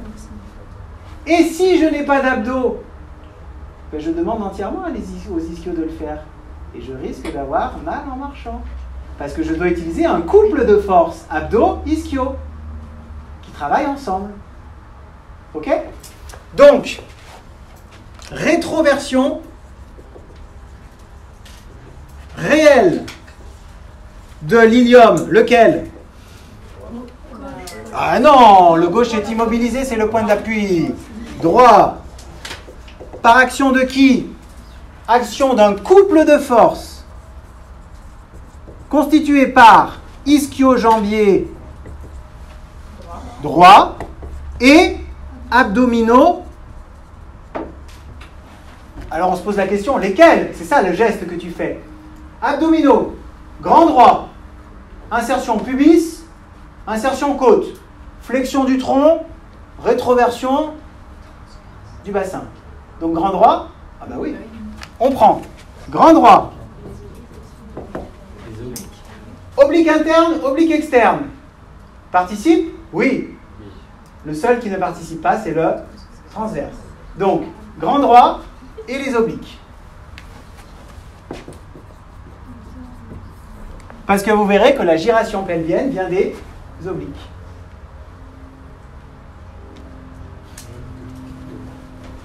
Muy bien. T'as prouvé tout autre interprétation. Attends, c'est pas fini, hein. J'ai dit on arrêtera même avant, ça ne me dérange pas. Tout doit être clair. On fait par étapes chronologiques, il reste des points. Et vous verrez qu'on détaille beaucoup le demi-pas, parce qu'après le pas, bah, c'est juste à décrire le demi-pas postérieur. Et le demi-pas postérieur, on n'aura plus à le redécrire après. Donc il faut juste comprendre le demi-pas antérieur, postérieur et le pas. Oui. Est-ce que tu peux juste t'arrêter 2 secondes, parce qu'en fait j'arrive pas à écrire en même temps que je continue à suivre. Oui, tu veux dire que j'aille façon helvétique? Oui, je peux. Non, mais juste des fois une petite pause. Ceci est une pause. Super.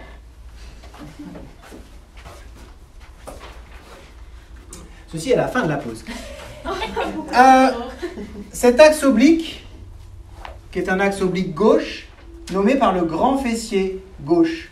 Si ça avait été le grand fessier droit, ça aurait été un axe oblique droit. Le sacrum va aller en avant. Si on prend la face antérieure du sacrum,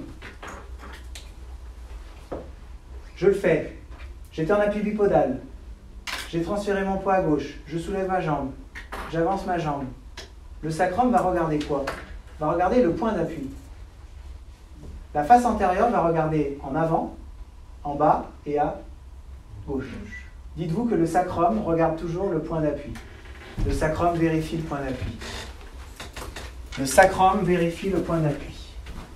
El sacrum está verificando el point d'appui.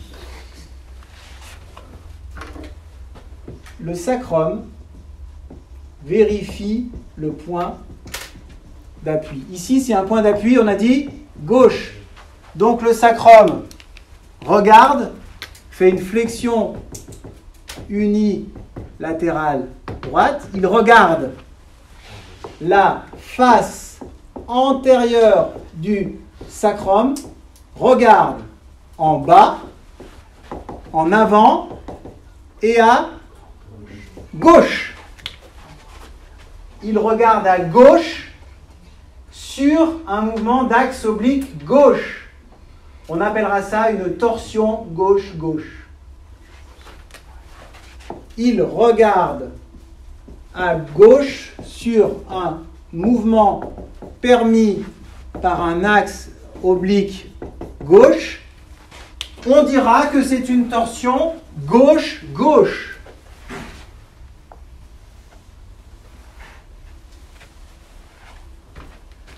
Rappelons ici par quoi est constitué l'axe oblique gauche.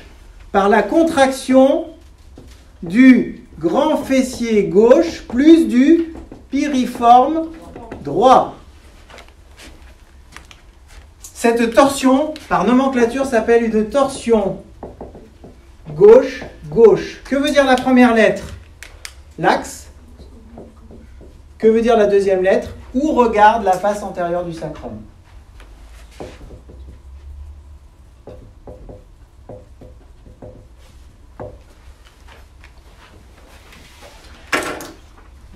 Pardon. Ce que vous avez écrit, il regarde à gauche sur Un axe un axe. permis par un axe oblique gauche. Sacrum.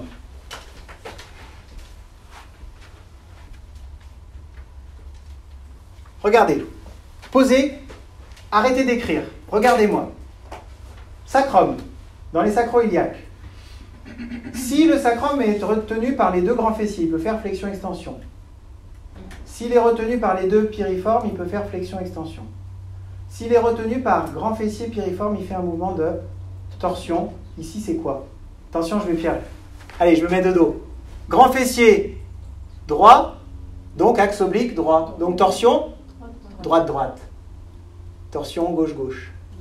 Qu'est-ce qui se passe quand on marche? Sans arrêt, mon sacrum va faire, regardez bien, torsion gauche-gauche, torsion droite-droite, torsion gauche-gauche, torsion droite-droite. Ça va? La condition de constitution de cet axe dépend de la possibilité de relaxation des muscles. Il se contracte pour créer l'axe, il se décontracte pour permettre l'autre axe. Si au moment où je dois faire torsion gauche-gauche, le grand fessier gauche se relaxe, se contracte. Et qu'au moment de se relaxer pour permettre le droit-droit, il reste contracté, je ne peux plus faire de droit-droit, ça force le piriforme gauche à se contracter très fort, pan, ça pince le nerf sciatique et là, ça m'arrête, je ne peux plus marcher. Qu'est-ce que je fais pour traiter la sciatalgie du piriforme? Est-ce que je détends le piriforme? Merci.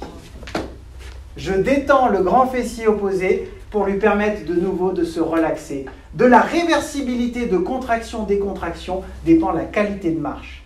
Si j'ai des névralgies, des sciatalgies à la marche, c'est que mes grands fessiers ne se relaxent pas. Pourquoi? Avant de noter. Parce qu'on leur demande de faire une fonction qui n'est pas la leur. Quelle était la fonction tout à l'heure dont je vous ai dit on ne va pas mettre le grand fessier? C'était le transfert de poids. Si j'ai un petit fessier qui n'est pas assez fort, il ne peut pas à lui seul faire le transfert de poids. Donc il demande au grand fessier de l'aider. Mais s'il demande au grand fessier de l'aider, le grand fessier va être sans arrêt en activité. Il pourra être fatigué et ne pas se relaxer. Je pourrais avoir une névralgie sciatique de ça. On prend le même cas. Qu'est-ce qu'il faut pour détendre le grand fessier? Il faut renforcer le petit fessier. Merci Louise. On renforce le petit fessier. Le grand fessier n'a plus à l'aider. Le grand fessier est disponible. Il ne fait pas forcer le piriforme opposé et je n'aurai plus jamais de névralgie sciatique. D'origine musculaire. Vous comprenez? Est-ce qu'on peut parler de complexe vu qu'ils travaillent tous ensemble au final? Mais bien sûr.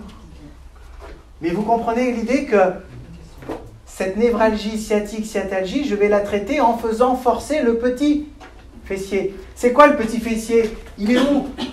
Petit fessier. Allez, fessier donc ilium, et il s'insère où après? Bah oui, pour faire une. D'accord? J'ai une sciatique droite. Ah putain. Je m'approche d'un mur. Je mets mon pied contre le mur pour faire une abduction et que j'empêche. Je force en abduction.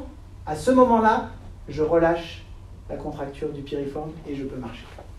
Et là, vous allez dire, mais le mur est magique. C'est de la murothérapie. Ben, ce mur, ça peut être un kiné, un ostéopathe, un chiropracteur, un médecin, un physiothérapeute, celui qui a compris la physiologie. Est-ce que ça marche dans tous les cas? Non, ça ne marche pas dans tous les cas.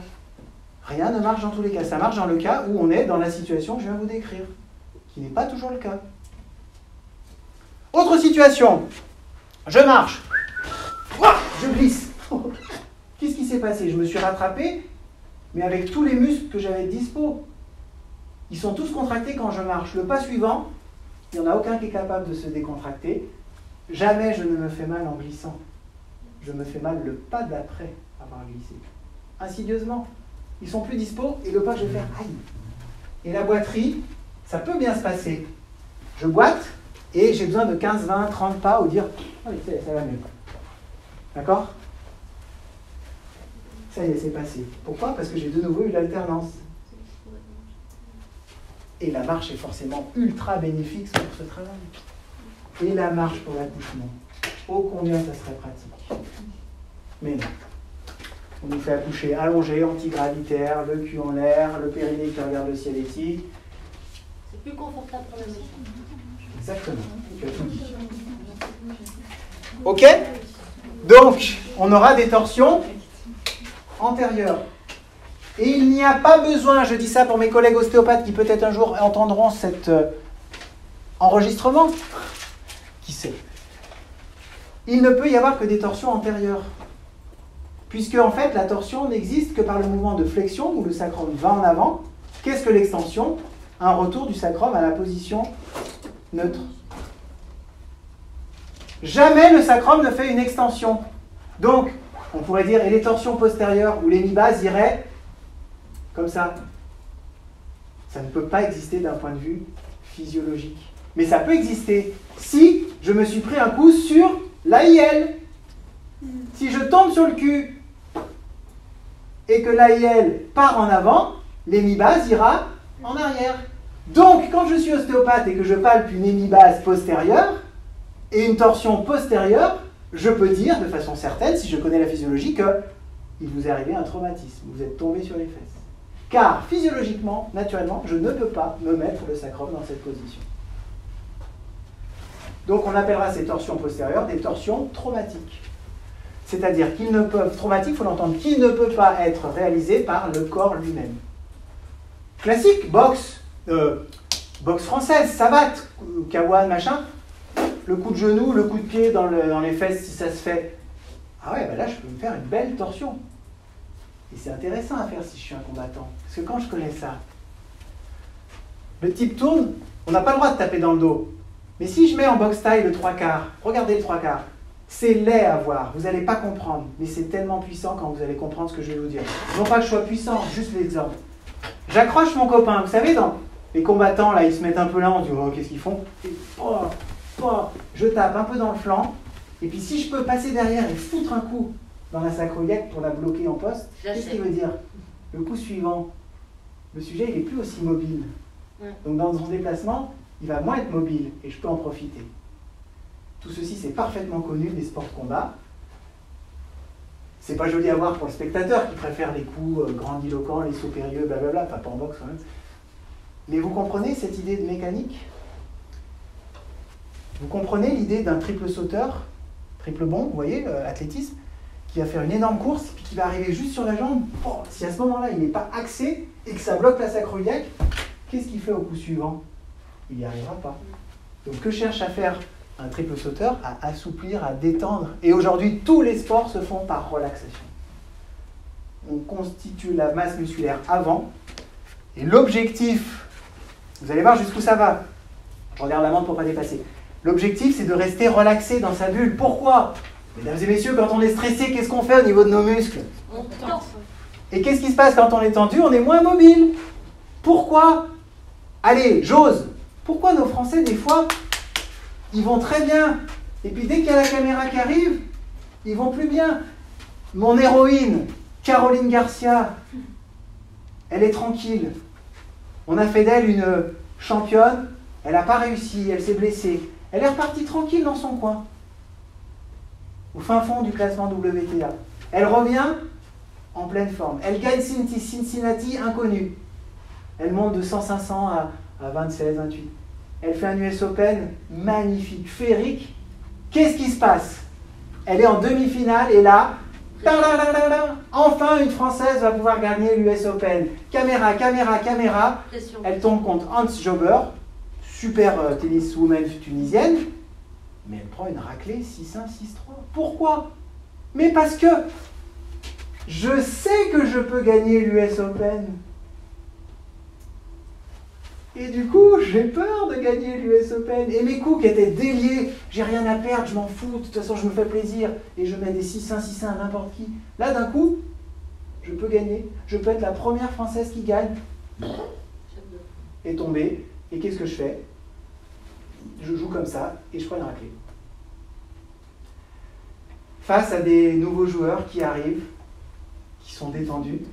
Et c'est quoi d'arriver à gérer la pression? C'est d'arriver à gérer sa relaxation musculaire pour pouvoir s'adapter à tout ce qui nous arrive. Eh bien, on n'est pas très bon en France là-dedans. Aux États-Unis, ils sont super forts. Parce que depuis très longtemps, ils ont des prépas mentaux, physiques, coach pour dire dans ta bulle, sophrologie, relaxation, yoga, tout ce qu'il faut pour rester relax. Et qu'est-ce qu'il fait l'Américain quand il arrive? Il a ce côté chewing-gum. Ouais, cool, what again, ouais. Mais il a raison. C'est tellement bien. On peut prendre l'américain, mais je What again, ouais. What again. I'm the best in the world again. Okay, so the end of the lesson will be in English. So, a little bit, please. Quoi? A little bit. On va faire en français. Donc, torsion quand je marche. Allez, vous êtes prêts? Vous allez me dire dans quelle torsion je suis. Non. Oh. Non.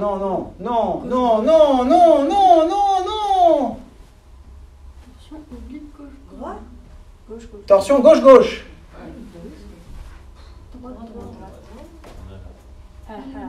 Ok. Neutre. Ok. Ok? Neutre. C'est parti pour gauche-gauche, droite-droite, gauche-gauche, droite-droite, gauche-gauche. Je m'arrête. Je suis en gauche-gauche. Droite-droite, gauche-gauche, droite-droite, neutre. Un moment, je glisse en droite-droite. Ah, je ne peux plus revenir au neutre. Je reste en droite-droite. Je reste en droite-droite. Je reste en droite-droite. Et je me fais une sciatique. 10 sciatalgie. Tu as tout à fait raison. Sciatalgie piriforme. 10 syndrome pyramidal. Mais j'aime pas dire syndrome pyramidal, il faut dire syndrome piriforme, parce que syndrome pyramidal peut laisser penser au syndrome médulaire. Comment on traite le syndrome piriforme? Dans ce cas-là, parce que j'ai glissé, peut-être que j'ai fait bouger mon ilium, mon bassin, mon genou, il faut voir un ostéo, un chiro, ce qu'il veut. Si c'est sans choc, sans rien, ça veut dire qu'il faut détendre le grand fessier et donc muscler le petit fessier. Je ne vais plus marcher parce que depuis 40 ans, depuis que j'ai 40 ans, en fait j'ai pris un peu de poids. En prenant un peu de poids, je me suis aperçu que tous les mois j'ai une sciatalgie, donc je ne vais plus marcher. Ça veut dire que tu as pris du poids et ton petit fessier n'est pas assez fort. Tu muscles ton petit fessier, tu n'auras plus jamais de sciatalgie. Je n'ai pas dit que tu n'aurais plus de douleur, mais j'ai dit qu'en musclant le petit fessier, tu n'auras plus de sciatalgie. Est-ce qu'une orthèse peut favoriser le petit fessier? Arrête! Une orthèse, le petit fessier est quoi? Est abducteur. Est-ce qu'une orthèse peut faciliter les abducteurs? En mettant le pied en... C'est quoi une abduction? Si j'inverse la chaîne, c'est ça? D'accord? Donc, en jouant sur un appui latéral ou médial. Bien sûr, cette fausse idée que le pied est pronateur, supinateur. Idiotie sémantique! La pronation et la supination doivent être réservées à l'avant-bras. Vous pourriez dire à Florence? Mais elle le sait, Florence, c'est qui? La directrice? Mais bien sûr. Non, mais il y aurait peut-être une autre Florence, quoi. Mais bien sûr que je lui dis. Florence, c'est une aberration sémantique de dire pronation, supination au niveau du pied. On doit parler d'inverseur et verseur. Point final. Ou alors, on parle comme on veut, mais on ne se réclame pas d'un degré médical, scientifique. Voilà, c'est tout. Vous avez le droit de faire ce que vous voulez. Vous pouvez pas chou, caillou, vous faites ça comme vous voulez. Hein. Mais ça porte un nom. Pourquoi il y a des noms si spécifiques? La diduction, c'est que la mâchoire. L'antépulsion, c'est que l'épaule. L'antérétroversion, c'est que le bassin. La nutation contre nutation, c'est que la flexion-extension du sacrum chez une femme enceinte qui accouche. Il n'y a pas de nutation contre nutation chez l'homme. L'inversion et version, pied. Quand vous parlez de mots précis, vous savez de quoi on parle. Donc, il faut l'employer. C'est pour ça qu'on ne dira pas rotation du bassin. Giration, bassin. Allez, on n'aura pas le temps. Mais si le bassin fait une giration dans un sens, automatiquement, les épaules vont faire une giration dans... Parce qu'on est en chaîne. Non, croisée. En chaîne, déterminée par l'axe oblique du... Tout part du sacrum ou du chakrum. Attention, chakrum, ça fait une sciatique. Sacrum, ça doit fonctionner. Et une sciatique, ça fait chier. Enfin, ça n'a aucun impact sur le transit, quoique. D'un point de vue douleur, on est en hyper-orthosympathique-tonique qui ralentit le transit. Donc, normalement, la sciatique constipe. Et que l'on soit droite-droite ou gauche-gauche, ça n'a rien à voir avec les extrêmes politiques dont tu parlais tout à l'heure. Putain, était drôle ma blague. Ouais. Bien, on est pas mal. Vous avez vu qu'on a fait que le pauvre demi-pas antérieur et qu'il reste le pas et le demi-pas. Mais c'est pas grave. Est-ce que ça au moins c'est compris? C'est fondamental. Ça vaut le coup de s'arrêter là. Pas dans le temps du cours, on va encore parler un peu, mais je veux dire, et pas faire le pas. Mais vous allez comprendre, on va juste nommer ce que peut être le pas. Et je vous propose d'y aller pas à pas. Ça va bien? Je reviens à ma giration automatique. Oui, c'est parti. Je propose qu'on arrête là. Oh, quand non, on peut laisser encore un peu et on a encore 10 minutes. Après, le problème, c'est la saturation qui fait qu'on n'est plus trop perméable à ce qui se passe. Ça, axe oblique, sacrum, grand fessier. Je veux juste qu'on rajoute les éléments parce qu'on n'a pas fini. Donc, ta question rapide. Eh bien, c'est parce que c'est la question de quand arrive la giration automatique. Ok, j'y arrive, c'est maintenant. Jusqu'à présent, vous n'avez pas entendu parler du moyen fessier. il va avoir une fonction primordiale qui lui est propre. Quand je soulève ma jambe, je commence à plus avoir de voix, je vais la faire à la Don Corleone, finalement. Quand je soulève ma jambe, qu'est-ce qui se produirait par gravité? Nécessairement une bascule du bassin du côté des charges. Donc quand j'ai transféré mon poids à gauche, que je soulève ma jambe droite, je devrais avoir le bassin qui penche à droite. Mais un muscle va l'empêcher de pencher. Un abducteur. Regardez, un abducteur qui fait une abduction. Mais si l'abduction ne se fait pas dans la jambe, elle va maintenir le bassin horizontal. Et c'est le... Attends, tu vas trop vite, Louise. Tu as raison, partiellement. Le moyen fessier va être chargé de garder l'horizontalité du bassin. Et comme le bassin est horizontal, ça va faire un axe vertical qui, quand j'avancerai, fera une... Bien vu, l'abbé. Tu as vu? Tu as compris? Oui, mais du coup... Ah bah tu vas falloir tout... L'organisation... Je t'ai dit que c'était pas dans l'ordre et qu'il fallait le remettre ensemble. Et en plus, je vais vous donner du travail à la maison. Oh, j'aime pas les devoirs. Vous allez devoir mettre un numéro à chacune des étapes que je vous ai données pour me donner la prochaine fois la séquence de marche du demi-pas antérieur. C'est pour mettre des numéros. Oui, dans toutes les étapes, vous allez écrire numéro 1, 2, 3, 4, 5, 6, 7, 8, 9, 10. En fait, il faut qu'on organise ton brouillon, quoi. Exactement, Ouais. J'adore ça.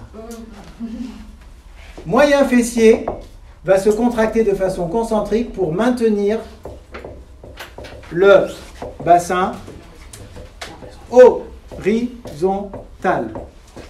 Et vous voyez pourquoi je n'ai pas mis le moyen fessier dans le deltoïde tout à l'heure. Parce que je veux qu'on se rappelle que le petit fessier, le moyen fessier et le grand fessier ont tous un rôle propre. Est-ce qu'ils participent à toutes les fonctions? Oui, mais pédagogiquement, c'est mieux de dire petit fessier, moyen fessier pour stabiliser le bassin, grand fessier pour verrouiller la sacro-iliaque. Ok? Ça va? Super. On va arrêter là pour vos questions et je vais vous refaire l'ordre, mais vous n'aurez pas le temps de le noter parce que je vais aller vite exprès. Mais vous l'aurez en enregistrement parce que notre amie Sofiane va nous le partager par vous, WhatsApp, je sais pas quoi, par moi avec WeTransfer, et je rajouterai des photos, des sources pour que vous ayez quelque chose qui, quand la voix arrive, vous pourrez voir apparaître des trucs, tu vois, des marches, le cycle de marche antérieur, des gens qui marchent, pour étayer, vous faire un joli petit document mémoire. C'est la moindre chose que je peux faire. J'aime pas trop donner de documents parce que j'aime bien la prise de notes, mais je pense que là, il est fondamental. Pour moi, les sciatalgies, il y en a beaucoup. Quand les gens ont compris, eh ben, je vais vous donner quelque chose de partageable. Ces sciatalgies-là, vous pouvez vous les auto-traiter. Mais quand on va pouvoir donner cette liberté aux gens plutôt? Mais bien sûr, je devrais dire, bah, va voir l'ostéo, il va te manipuler. Mais non, je leur dis, voilà ce qu'il faut faire pour ne plus en avoir. Mais bien sûr qu'ils ne reviennent pas au cabinet parce qu'ils n'en ont plus. Mais l'éthique d'un soignant, c'est de ne plus avoir de patients. Ils sont tous guéris. Oui, j'ai plus de quoi vivre. Bah oui, mais ils sont tous guéris. Et je les revois. Alors vous savez, un patient, c'est toujours pareil. Hein. Quand ça ne va pas, il vous rappelle 48 heures après. Puis quand ça va bien, puis un jour, comme ça, vous avez 3 ans, 5 ans après, oh, je me suis de nouveau fait mal et je viens vous voir. J'avais plus besoin de vous voir. Bah oui, j'avoue. Mais vous avez ce réflexe médical de dire, plus j'ai d'attente, 9 mois d'attente, plus la salle d'attente est pleine, plus j'ai de patients, meilleur je suis. Mais bordel, c'est l'inverse. Si au départ vous en avez beaucoup et à la fin il n'y en a plus beaucoup, soit vous êtes mauvais, vous avez fait pire, mais vous pouvez aussi considérer que quand les patients n'ont plus besoin de revenir, vous avez fait votre éducation thérapeutique. Mais je milite pour qu'à l'EPS, à l'école, on fasse ce cours-là. C'est pour ça que ce cours, j'ai voulu l'enregistrer. Grâce à Sofiane, grâce à vous, j'ai juste envie de le rendre disponible à qui veut. C'est pas pour faire une promotion personnelle, j'ai rien à gagner.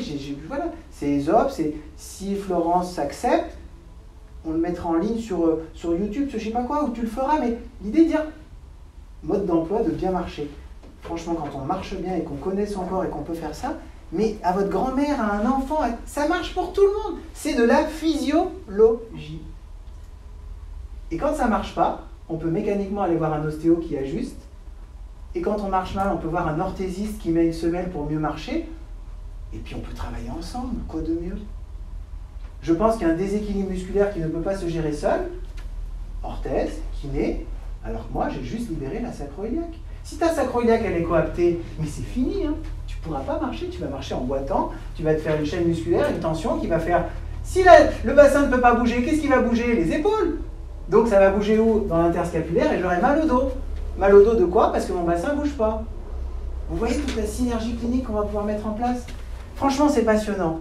C'est passionnant, mais il y a cette rétention d'infos à dire, on ne dit pas pour garder l'aspect magique. Vous vous doutez bien que, moi, qu'est-ce que je vais faire? Vous pouvez vous mettre sur le côté, vous vous rappelez du mur? Vous pouvez vous coucher sur le côté droit? Ouais. Vous mettez vos jambes, ok? Quand je vous demande, vous poussez contre ma main. Allez, 1, 2, 3, allez, on y va, on y va, on y va, on y va. Ok, on relâche. Je vérifie un peu le sacrum, je bouge. Allez, ok, on compte. Allez, on y va. 1, 2, 3, allez, on relâche, hop, on relâche. Ça va prendre 5 minutes. Selon la personne, si elle me connaît, on va dire, ben voilà, c'est fait. Si elle ne me connaît pas, elle va dire, il y a marqué que la consultation, c'est 45 minutes. J'ai payé pour 45 minutes. Je veux mes 45 minutes. Qu'à ça me tienne. Des anecdotes, j'en ai des milliers. Oh, tu vas repartir ou saoulé, ou l'idée, putain, c'est un festival ce qu'il a fait. Et je vais poser mes mains sur toi. Mais le travail est fait. Des fois, on ne peut pas le faire tout de suite. Parce que pour demander cette contraction, il faut d'abord détendre, il faut d'abord positionner, ça peut prendre du temps. Mais des fois, c'est facile. Si tu viens me voir, tu t'es fait ça hier, c'est facile. Si ça fait 50 ans, si ça fait 10 ans, 10 mois, 10 semaines, tu as mis des chaînes musculaires qui parasitent ce schéma. D'abord, je dois essayer de défaire ce qui parasite pour arriver à la cause. J'ai besoin que tu m'expliques comment tu as fait ça, et j'ai un interrogatoire. Vous comprenez le sens clinique? Raconte-moi ton histoire, parce que je ne peux jamais être à ta place. Ça, c'est une phrase que j'ai appris en philosophie, la phrase que vous aimez dire des fois de temps en temps. Si j'étais à ta place, mais c'est juste impossible. Même je te connais du mieux du monde, je ne peux jamais être à ta place. Même nous, parents, c'est un truc que je découvre aujourd'hui. Aujourd'hui, c'est-à-dire à cette époque. Mais je ne suis pas à la place de mes enfants. Mes enfants, ils ont 12, 18, 21, ils ont vécu un truc que jamais j'aurais pu imaginer. Ils ont vécu 2 ans d'une merde sans nom à faire des cours dans leur chambre en visio avec un prof. Ma fille, elle retourne à l'école. Ma fille aînée retourne à l'école. Ça fait 3 ans qu'elle n'est pas retournée à l'école. Pourquoi? Parce qu'elle a une année de césure à l'étranger. Elle est partie à l'étranger pour avoir un échange. C'est l'année de césure dans les études supérieures. Elle a fait son échange dans une chambre d'hôtel confinée. Elle n'avait pas le droit d'aller à l'université. Je ne connais pas. Enfin, je connais ma fille, mais je ne connais pas ce qu'elle a vécu. Parce que je n'ai pas vécu ça. Et je ne l'ai pas vécu de la même façon. On ne vit pas ce que vivent les patients. On essaye de comprendre comment ça fonctionne. Par contre, ils ont les mêmes muscles que nous. Ils ont la même physiologie que nous. Donc, sur le plan physiologique, vous pouvez dire qu'il a glissé parce qu'il n'ose pas aller de l'avant. Vous pouvez dire que tu marches mal parce que tu ne veux pas aller de l'avant, que tu es quelqu'un qui est timide, tout ça. Cette psychologie de 2 balles 50, tu vois, il ne veut pas aller de l'avant, donc il freine, il machin. Peut-être. On ne connaît pas l'histoire des patients, on connaît leurs muscles. Et déjà, franchement, si vous voyez tout ce que vous pouvez faire rien qu'avec ça, quand le centre de gravité est bien normé et bien placé, toutes les équilibres musculaires du force se font bien. Restaurer au patient son adaptabilité égale pour moi la santé. Lui donner les clés de son autonomie en prenant le risque de ne pas le revoir. Et bien, si un jour j'ai plus de patients, de ceux que j'ai traités, j'espère qu'ils le diront à d'autres pour que d'autres viennent. Et je ne souhaite pas traiter la terre, je n'ai pas cette prétention, mais je vous explique. Et des fois c'est marrant parce que vous expliquez, la personne a compris. Et puis 5 ans après, elle revient, elle a oublié ce que vous aviez dit. Qu'est-ce qu'il faut faire déjà? Faut faire ça? Non, pas du tout. Il faut mettre contre un pied de table et pousser. Dès que j'ai mal. Et les gens, ils font n'importe quoi. J'ai mal au dos, je tire, je pousse, je machin, je me suspends, je tortille. Mais non, non, non. Allez contre un mur. Hein? Et avec votre pied, vous prenez l'autre pied loin, vous poussez. Vous faites comme si vous vouliez pousser le mur. Vous n'allez pas le pousser le mur. Donc vous allez faire une abduction contre résistance. Dans cette école, il faut mieux faire attention.